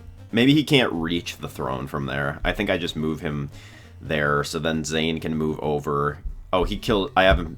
That's why I do it, because I want to make sure the mage is dead. I don't know why, because it's not much of a threat, and this probably... Well, it doesn't waste time, because then I don't have to watch the mage move every single turn, but... Yeah. So I move Marth over there so that Zane can reach him on the next turn and give him the light sphere. And then I can move Marth onto the throne and end this map. So now I am officially in uncharted territory for me gameplay-wise. I had never gotten this far in a run at this point, like not even really in practice. I'd always messed something up to prevent me from getting farther than this point. Like, in one of my files, I forgot to have Marth have a door key for this map, so I couldn't get the Star Sphere. And in the other practice, I forgot to grab the second warp, or the last warp with Julian in map. I think that's 17. And I forgot to use the speed ring, but that could have been, like, fixed earlier on if I would have figured it out. It just would have taken a while to go in the convoy and use it, because there's not really any other convenient time to use it if you forget. But forgetting the warp was detrimental.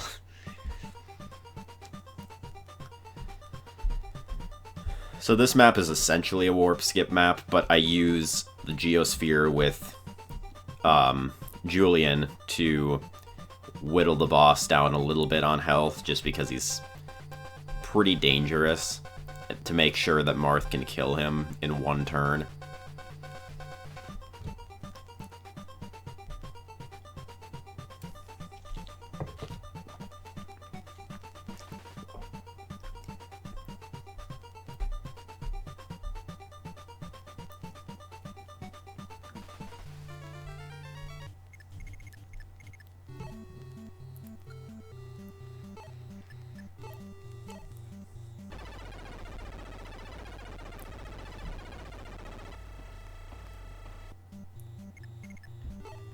So yeah, first turn, I use the Geosphere.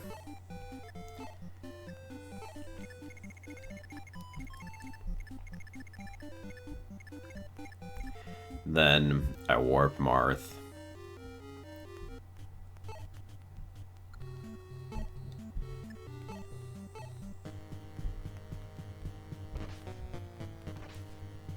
And just kill him.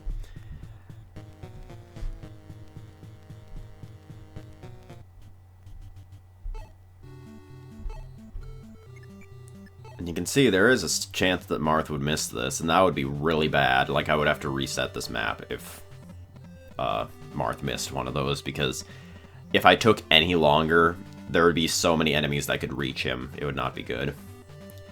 Now I'm gonna run to the bathroom really quick.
Okay, then I have to remember what map 21 is. I'm not entirely sure. I think...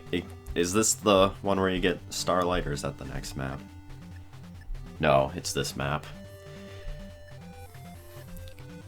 This one ends up being a little dicey, and I get really lucky with who the Wyverns aggro on, because Wendell is in range to be killed by them. Or Wendell ends up being in range to be killed by them, because my units get kind of placed in awkward positions here. Like, Marth cannot quite be reached by Lena to be warped, so I have to take an extra turn. And Zane is all the way up there, which... He can reach Marth, but I have to kind of move Marth to rendezvous with him. And for a second here, I'm like, what the hell am I going to do about this? So I check how far he can move and realize that's it. So I move Marth there so that he can transform into him next turn. Or on this turn, I guess.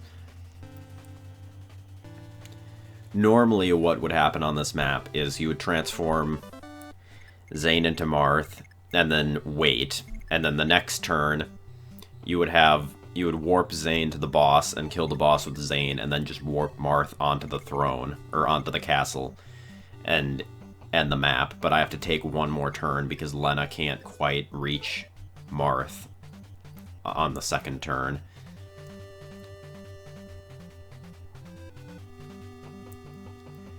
And it puts Wendell up here, kind of in the open for the enemies to attack him, and for some reason they just don't.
So yeah, here I warp.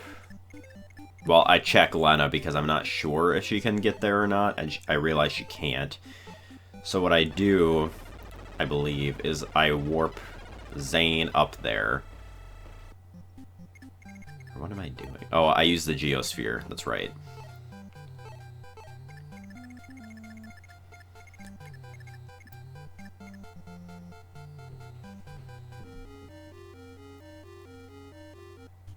And then I warp Zane up to kill the boss. And then I think I move Marth over and warp him, like, on the castle to make sure no one stands on it.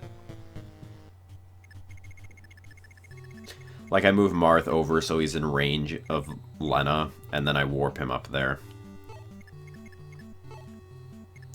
And that's a very easy boss to miss, too. Like, I got pretty lucky that Zane hit both of those, but then the next map, not so lucky.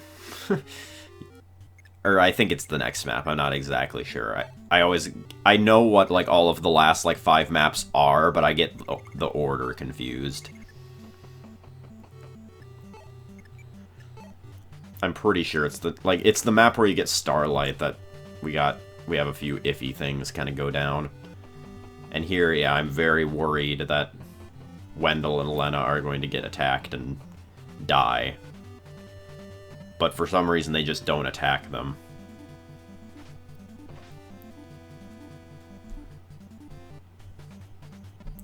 And yeah, if Zane would have missed, I would have probably had to reset, because I think they would have died. But normally this map would be quite a bit faster, because the enemy phase on this map is pretty long, too, and I wouldn't have had to watch any of it. I could have just ended it.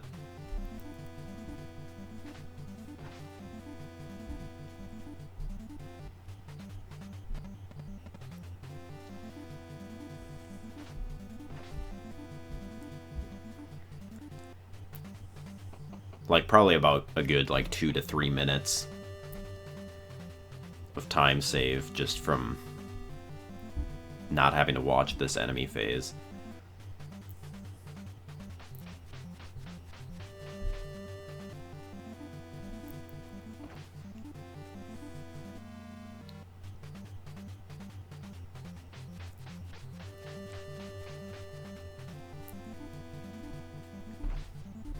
What I should have done is I should have used the Geosphere on the Starlight map. Yeah, for some reason, instead of attacking Wendell, this Wyvern goes and flies all the way down and attacks Dolph. Maybe because he has no weapons. Maybe that's why. Because they know he's defenseless or something. Maybe that's what it is, but I don't know. And here's where quite a few guys end up dying. Well, yeah, quite a few. Not too many, but... Oh, Ogma actually died. Well, I think he dies to this, though. Or no, this guy attacks Astrum for some reason, yeah.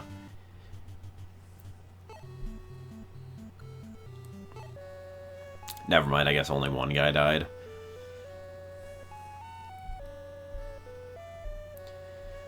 But yeah, in hindsight, I think I would use the Geosphere on...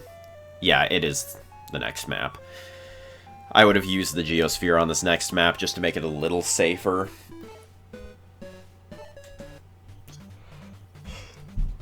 I don't know if it would have made a difference, though, because I think Zane would have still had to double, and he misses one of them on the boss.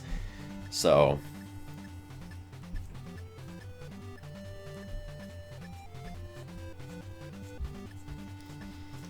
yeah, this map I get very lucky on. Like, a lot of people die. But luckily, it's no one that's actually necessary.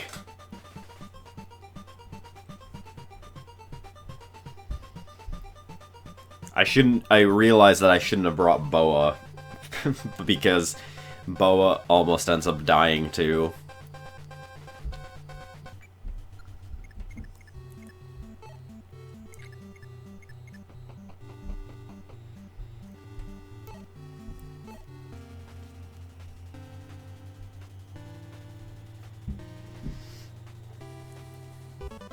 So ideally, what I would do here is transform Zane into Marth on turn 1. Then I would warp Marth up to the village to get Starlight.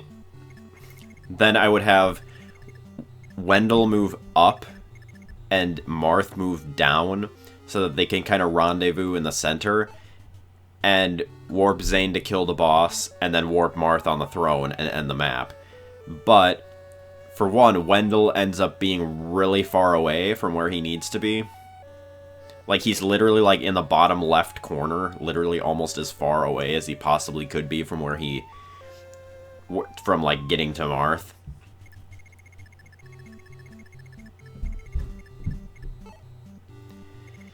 And I get really unlucky and Zane misses the boss.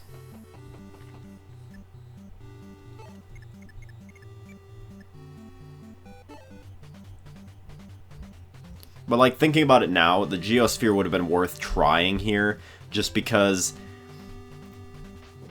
I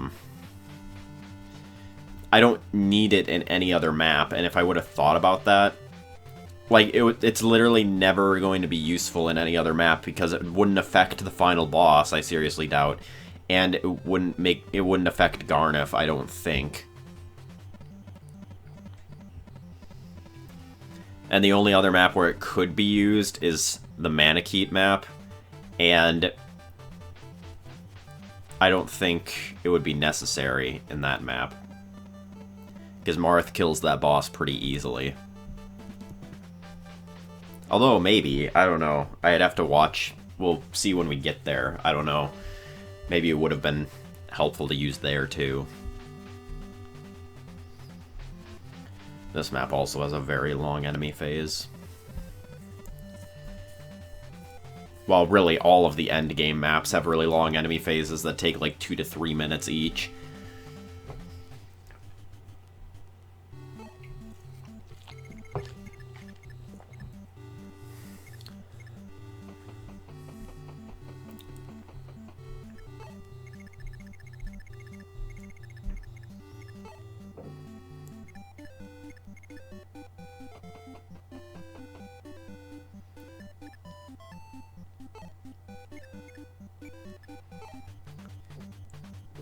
Yeah, so ideally I would want Wendell to start this map in that spot where that Cavalier is.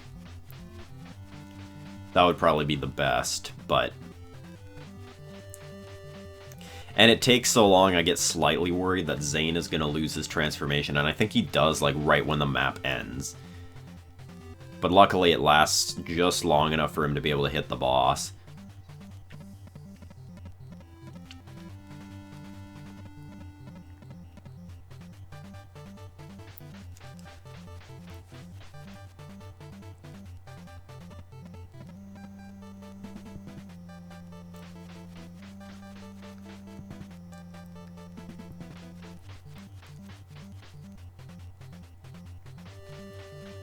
Yeah, once again, we see Marth's defense being so high that they don't want to attack him. Like, they move right next to him, but they don't even attack him because they probably can't do any damage to him.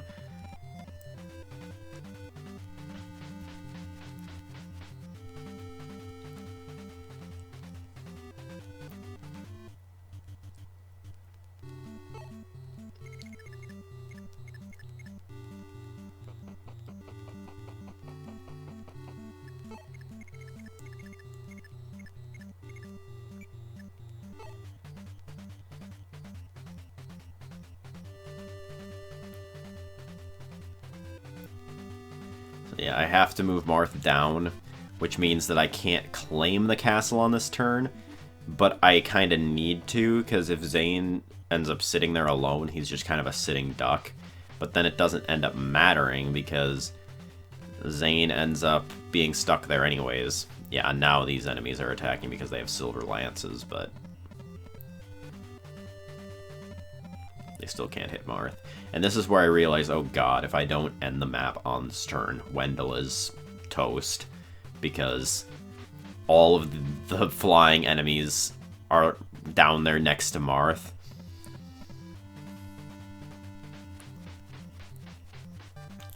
And they will all attack Wendell.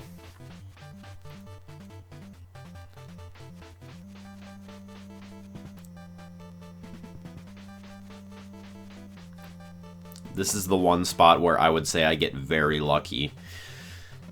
And I guess there are a couple other spots where I get pretty lucky, aside from, like, Marth's stats. But as you've been able to see frequently, well, I wouldn't even have to get lucky here if Zane actually hit the boss both times. But, yeah, so I get unlucky there and then get lucky in another spot, so I guess it balances out, but...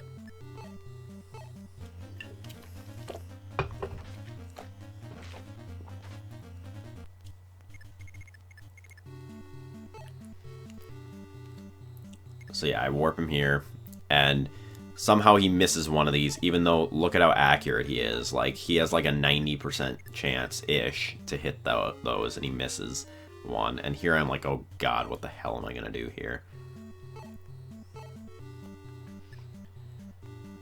So I warp Marth, and I think I killed the boss with Marth?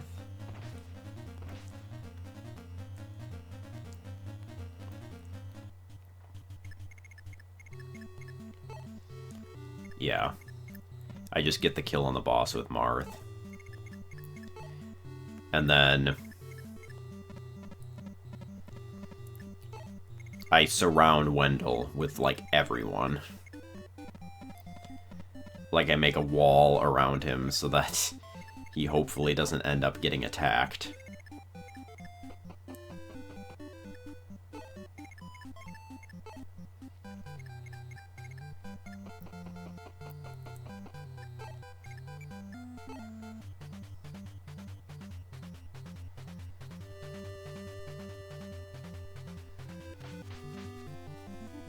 And this is also to kind of try to keep... Like, I realize they can fly around the hill, and I think one of them attacks Boa by doing that.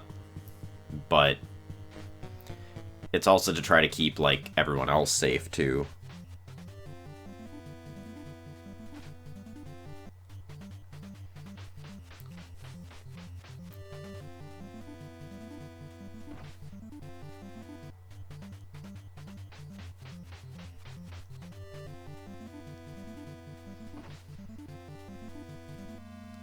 Yeah, so they gang up on Astrum here, probably because he has no weapons, but...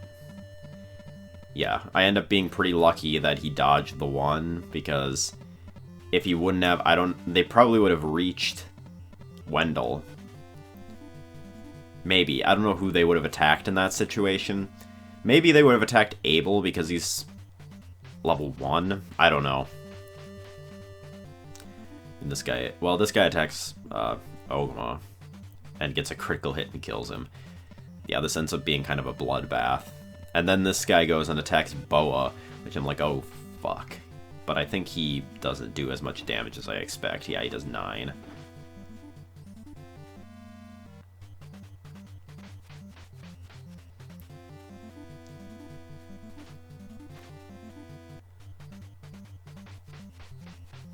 Rashia dies.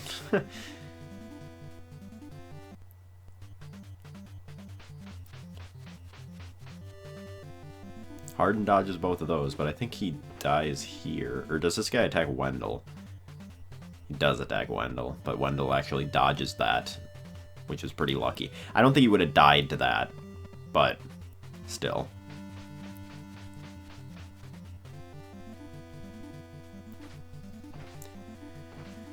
Yeah, and this was a very long, once again, a very long enemy phase that could have very easily been avoided had Zane just gotten the kill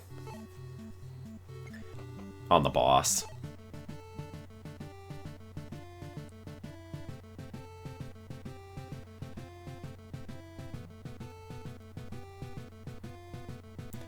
And Zane drops his... So it ends up being a really good thing that I warped Marth over there to help kill the boss. Because if I hadn't have done that and just waited another turn and not warped Marth until the next turn, Zane would have lost his transformation and I would have been toast.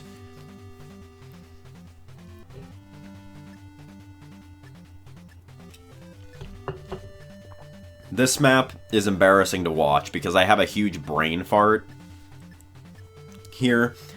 For some reason, in my head, I think I need to warp both Zane and Marth at the same time in the last map. but I don't, because I transform Zane first, and then I warp Marth on that turn, and then I have to warp Zane the next turn. But I forget about that, and I'm like, oh crap, I only have one warp on Lena. So I try to do it by warping Marth, and then warping Boa, and because I take so long, it takes forever because the enemy phase is pretty long in this map too, and it makes Boa die to a hero in the top of the map. So this entire thing was just a big oof, because normally what I'd do is I would give Starlight to Boa, use Barrier on Marth, then I would have yeah, this is where I'm checking the warps, and I'm like, wait, what? How did I end up with not enough warps? So I think at this point, I'm like, shoot, did I lose this run? But I'm just stupid, and very tired at this point, I'll have you know. This was about, probably 3:45 in the morning at this point in the run. And then I give Marth a silver sword so that he can use it in the final map.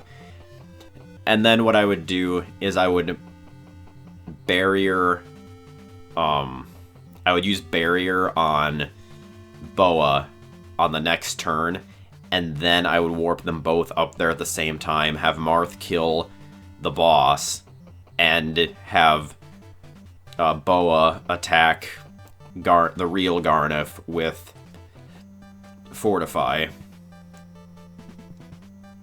Or not Fortify, I was reading what was happening on the screen. I would have him attack Garneth with Starlight. But I totally misread the situation and waste 5 to 10 minutes because I have a brain fart. But luckily my pace was still really good at this point, so it didn't end up... I mean, it mattered between me getting a better time, obviously. I could have gotten a pretty good time still if I wouldn't have made this really stupid mistake. But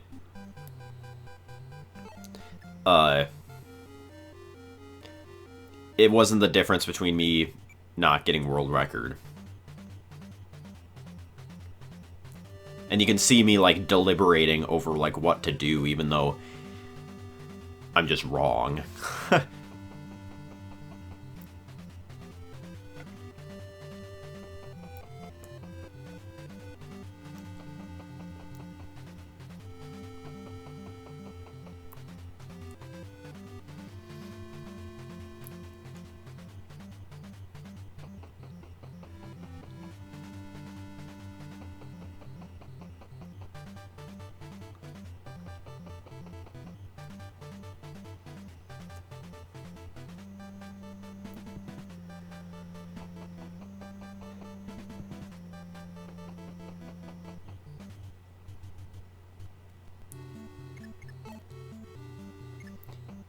And I also lose quite a few guys to the mages, the first time, but watching the attack animations makes it take pretty long too.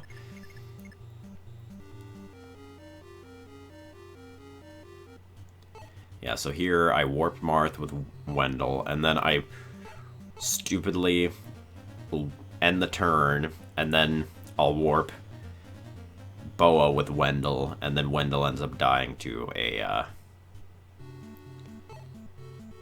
hero that's up in the top.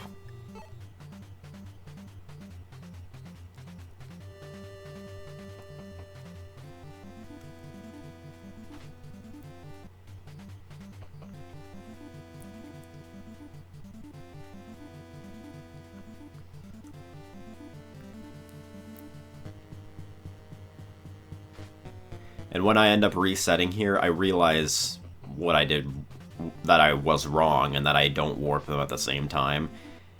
And all I'm hoping for, at this point, I wasn't sure if I was even gonna have a world record run, and it does end up being very close, as you can see by the time. In this long of a run, 4 minutes is not that much. It ends up being very, very, very close. And luckily, I have pretty good luck on the last couple maps. Except one spot where I get kind of unlucky. And like I said, I reset the last map because everyone's in weird positions, and it's then that I finally figure out how you how you can manually pick where your people stand, kind of. But until then, I didn't know that, and luckily I kind of figured it out at that point, because I was literally, like, improvising. And I don't think this mistake would have happened if I had practiced this map before. But because I hadn't practiced it before, I wasn't used to being, like, seeing the amount of warps that I have. And I was like, wait, 1 warp? What? That doesn't seem right. I'm almost at the end of the game. Or, I have 2 maps left, or whatever. And then I think about it a little more, and I realize why I only have 1 warp on Lena.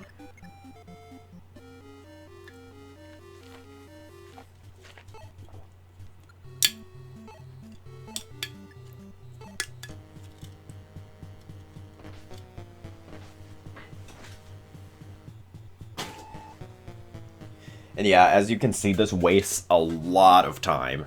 Like, I would have to add up the amount of time loss and maybe put it in the description of the video or something just to show.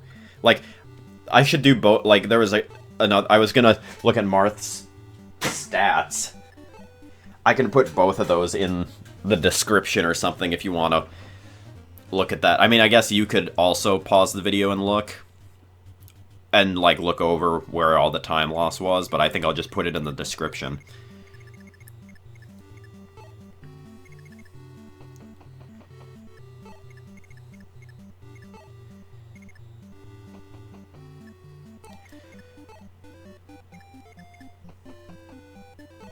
So yeah, here I'm wasting my time trying to protect these units, even though, like, at this point, I for some reason don't see the fact that Boa is going to die anyways, so I'm trying to protect these guys. And then Boa dies on this enemy phase, so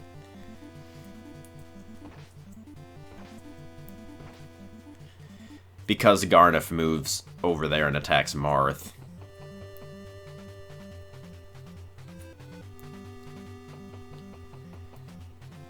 And yeah, I can see the time. I think this wasted like 10 minutes. At least. And it was such a stupid mistake, it's embarrassing. But it comes with lack of practice, I guess. I had never had a run get to this point before, so I wasn't just gonna not take this opportunity to see the run through.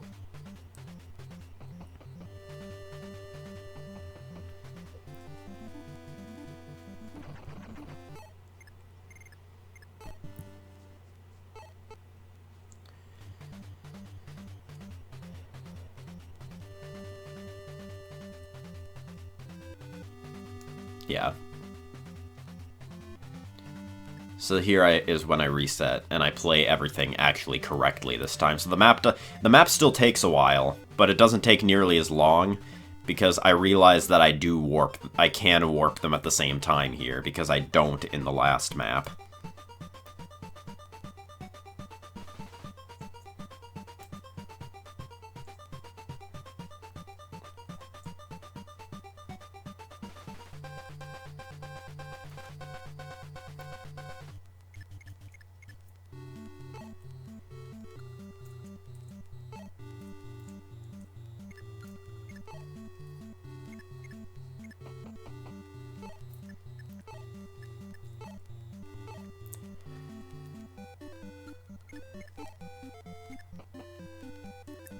I think I maybe still haven't thought of the fact. I think it takes me a second to realize that I can warp them at the same time here. Because I think at this point I'm still thinking about how I could possibly do it by warping them individually. And then I'm kind of like, oh my god, what the hell? Why did I not think of that?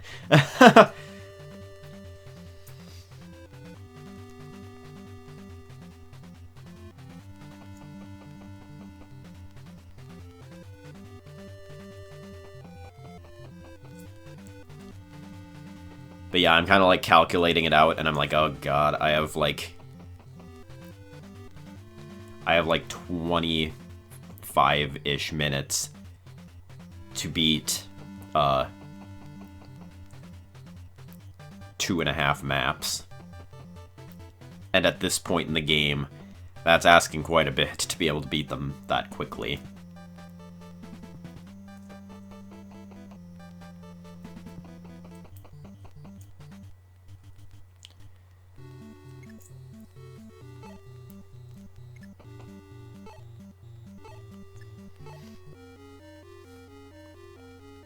Also, while we're watching the same thing again, I don't know if any of my viewers will be watching at this point, but if you are, and you're wondering if I'm going to be streaming tonight since I kind of have taken a break from the last couple days, Saturday, I said I wasn't going to stream Saturday anyways, but I think I actually ended up getting sick because I haven't been feeling the best the last, like, today and yesterday. And yesterday I blamed it on the fact that I stayed up until 4:30 in the morning recording this run. And, you know, sometimes, even if you get enough sleep, if you stay up that late, you just kind of feel trashy the next day. And I blamed it on that, but I still kind of feel pretty shitty today. So, I think I might be coming down with something, and I should probably rest. But if I'm feeling a little better later tonight, then I'm gonna stream Skyward Sword HD.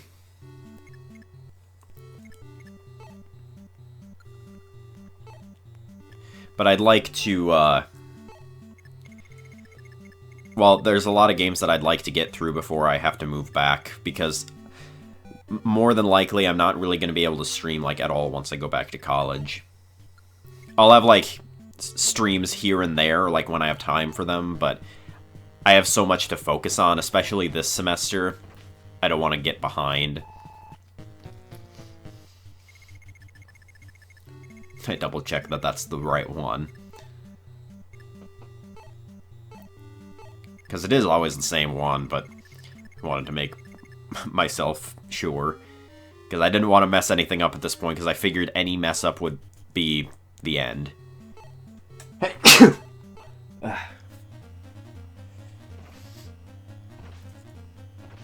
So yeah, now I realize I can warp them both at the same time and be fine on warps.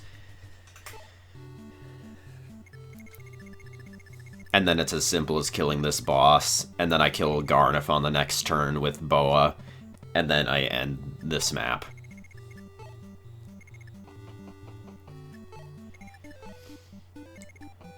I move Harden and Barst here to save them, to make sure they don't die. Not that I really need to save them, but just because it wastes time watching the attack animations. Well, like, I have the animation, you know what I mean, like, going into the attack screen and having, like, watching them take damage, it wastes a little bit more time than just watching them walk over.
It's so annoying sometimes when the computer, like, deliberates where it's gonna, like, it sits there for a while before it figures out what it's gonna do next. It's annoying.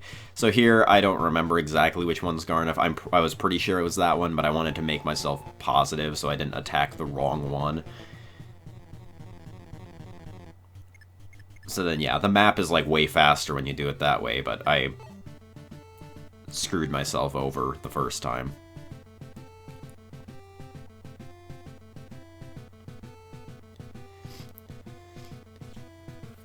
And then I end the map. 2 more maps to go.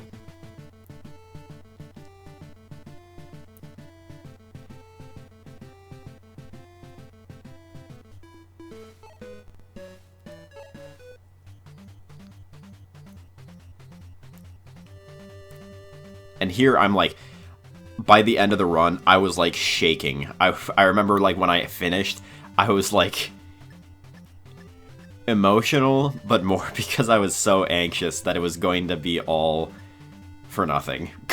Like, I'd gotten this far with such good stats on Marth, and I thought it was going to be over. But this map is not hard, luckily. All I need to do is I take one turn to drop the Skydrake whip that Marth is holding, so he has space in his inventory, and give him the Falchion. And I think I warp him over there on the same turn, so he gets attacked on the enemy phase by the boss. So yeah, right away I just drop the Skydrake whip. I move Julian out of the way.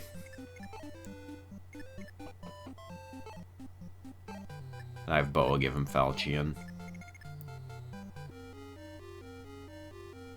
Make sure I don't give it to Lena. I don't think she'd be able to use it.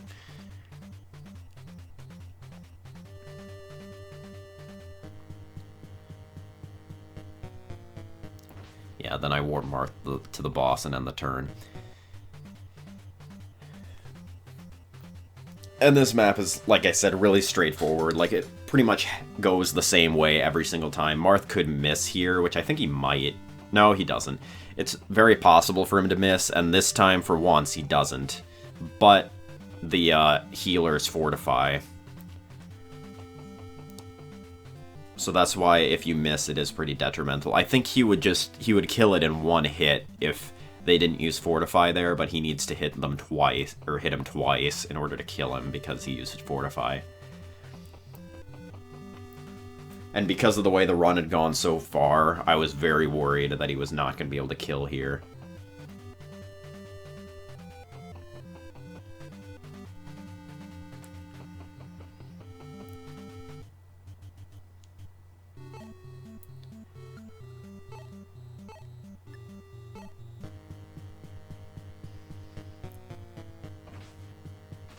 Basically every enemy phase at this point. Well, I was like studying the last map, but I think I was also like watching the timer and being like, oh my god, oh my god, oh my god. But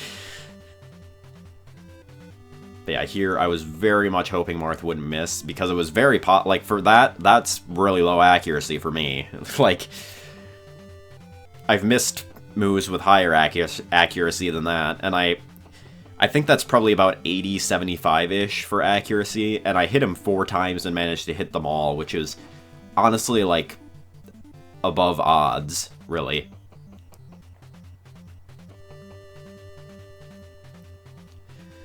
So then it's just as simple as surviving this enemy phase, and then you go on the castle, and it's over.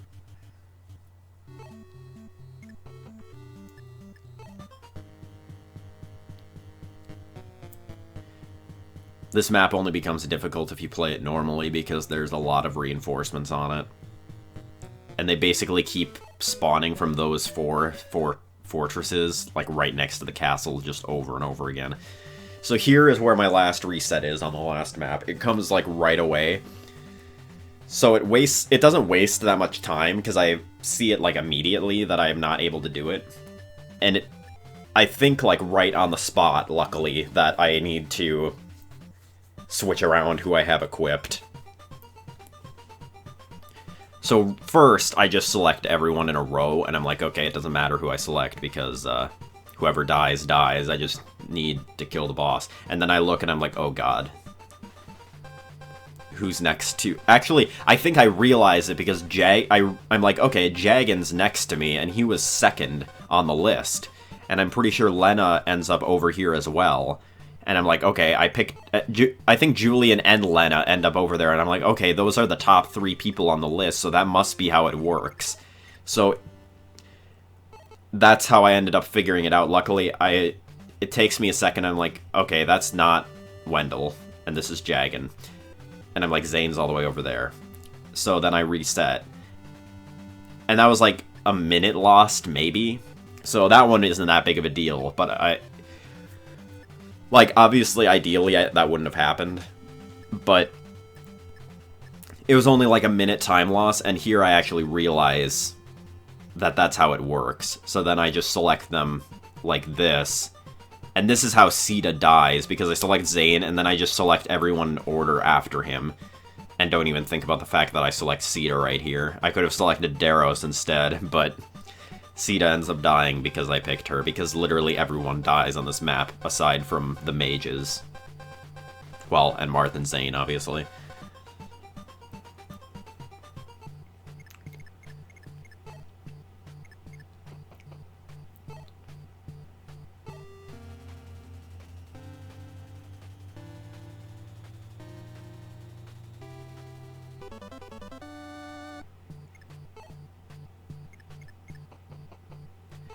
So like I said, turn 1, I transform Zane.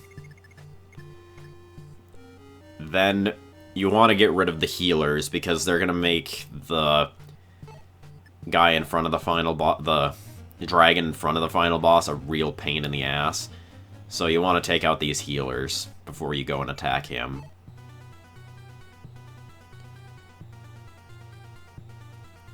So I attack this one with Marth.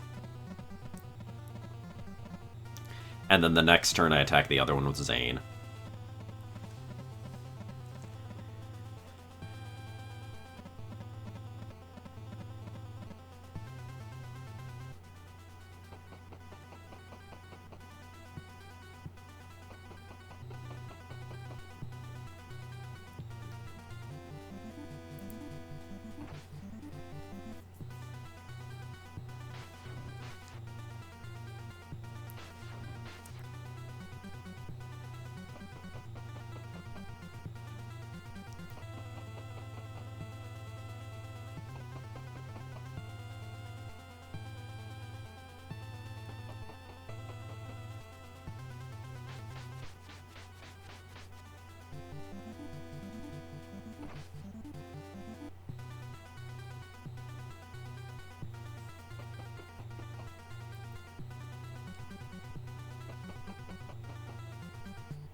Yeah, the enemy phases on this map are especially long, because there's just so many enemies.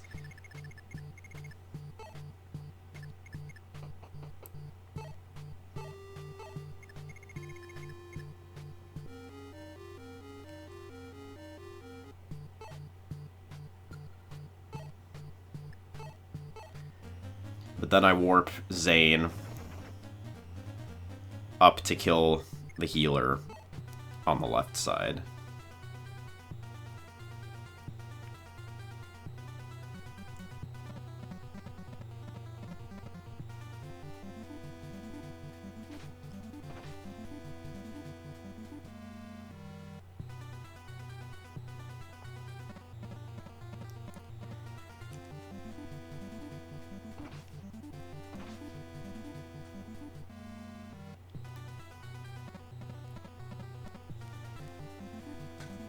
And I have Marth kill the archer just so that he doesn't take any extra damage on the other turns. Because otherwise he would get attacked, like, every turn by that archer too, and I'd probably have to heal him.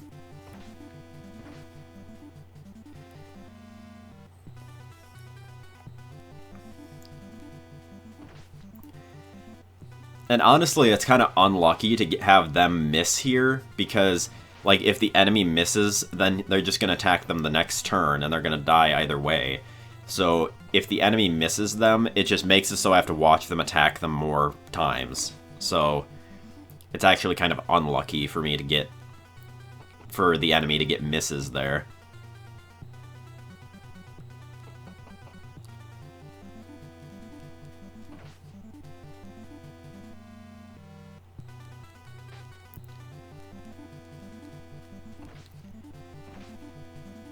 Like, I think Cord dodges like 3 attacks here or something. Yeah, Sita dies there.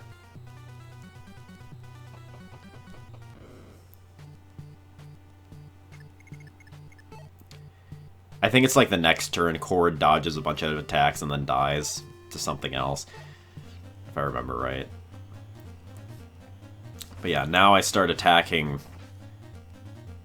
the dragon in front of the boss, which is the main issue because Medius is not that hard. And because my strength is so high, I can actually kill the boss in 2 turns instead of... Or this guy, I can kill in 2 turns instead of 3.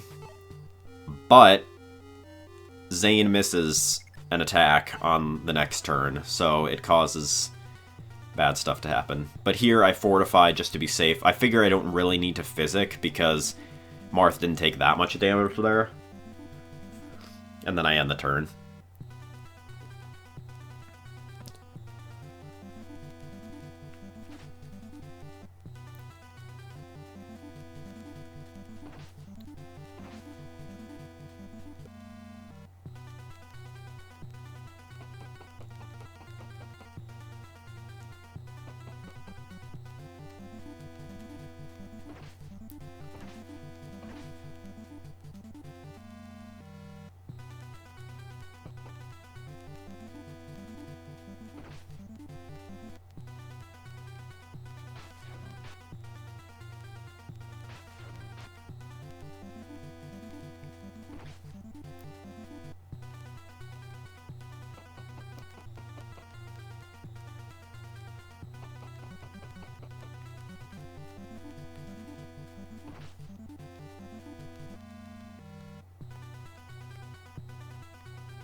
I think board dodges, or cord dodges, like, 3 attacks here or something, and then ends up dying to the general.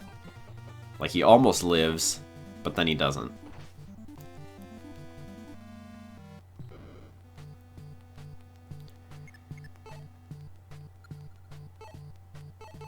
Or actually, he attacks Gordon here. He would have lived if Zane wouldn't have missed here, I think. Yeah. Because I end up having to take another enemy phase where normally, because the boss attacks you first, the boss always attacks first, but Zane misses this hit, which if he wouldn't have missed that, it would have probably saved a couple minutes. Well, maybe not, like 1 minute probably, not a couple minutes. And then of course Marth crits there. We get 2 of the things that have been the theme of this run. We get a miss on the boss, well, essentially the boss, and an unnecessary crit.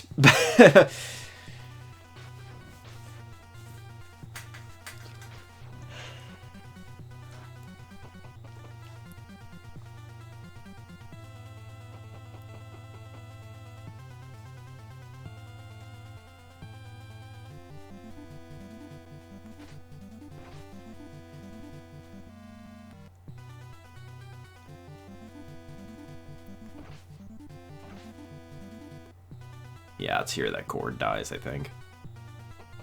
Yeah, he really wants to live, but he can't, apparently. And then Board dies here. They wouldn't have all died had Marth, or had Zane not missed there, but sadly they do.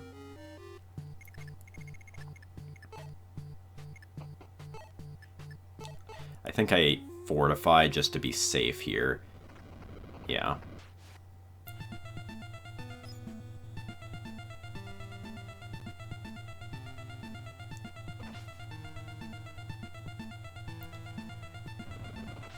And at this point, I'm like shaking watching the timer. I'm like, oh my god. And for some reason, it doesn't skip the Falchian attack animation, so you have to watch it every time.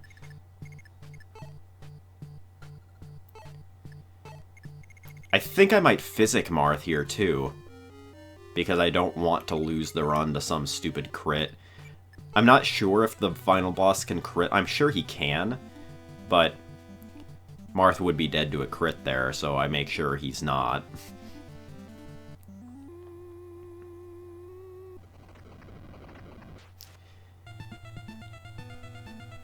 And then this is it.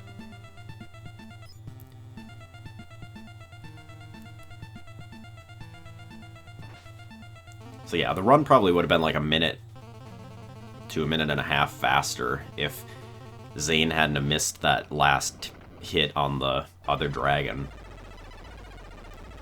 But then again, that's the theme of the run. That's not that big of a time loss. It's not as bad as some of the other misses that I got throughout the run.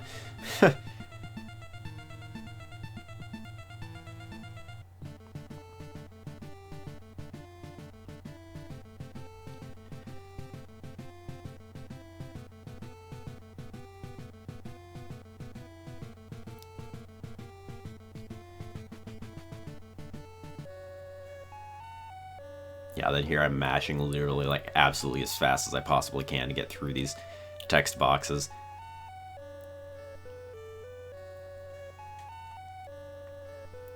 But at this point, I was like, okay, there's no way there's 4 minutes of text boxes, so I was pretty relaxed at this point. I was like, okay, there's no way these text boxes are going to take that long.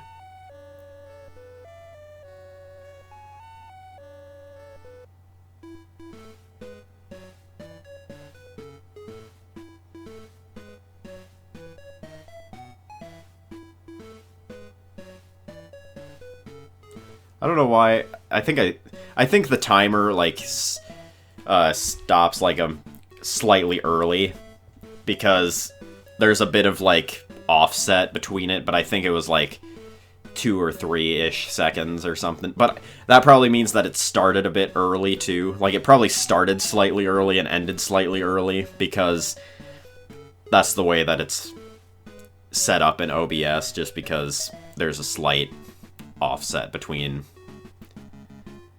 But yeah, that's the run. There was quite a few bad time losses, but I'll calculate all that out in the and put it in the description. Thank you all for watching, and I will see you all later.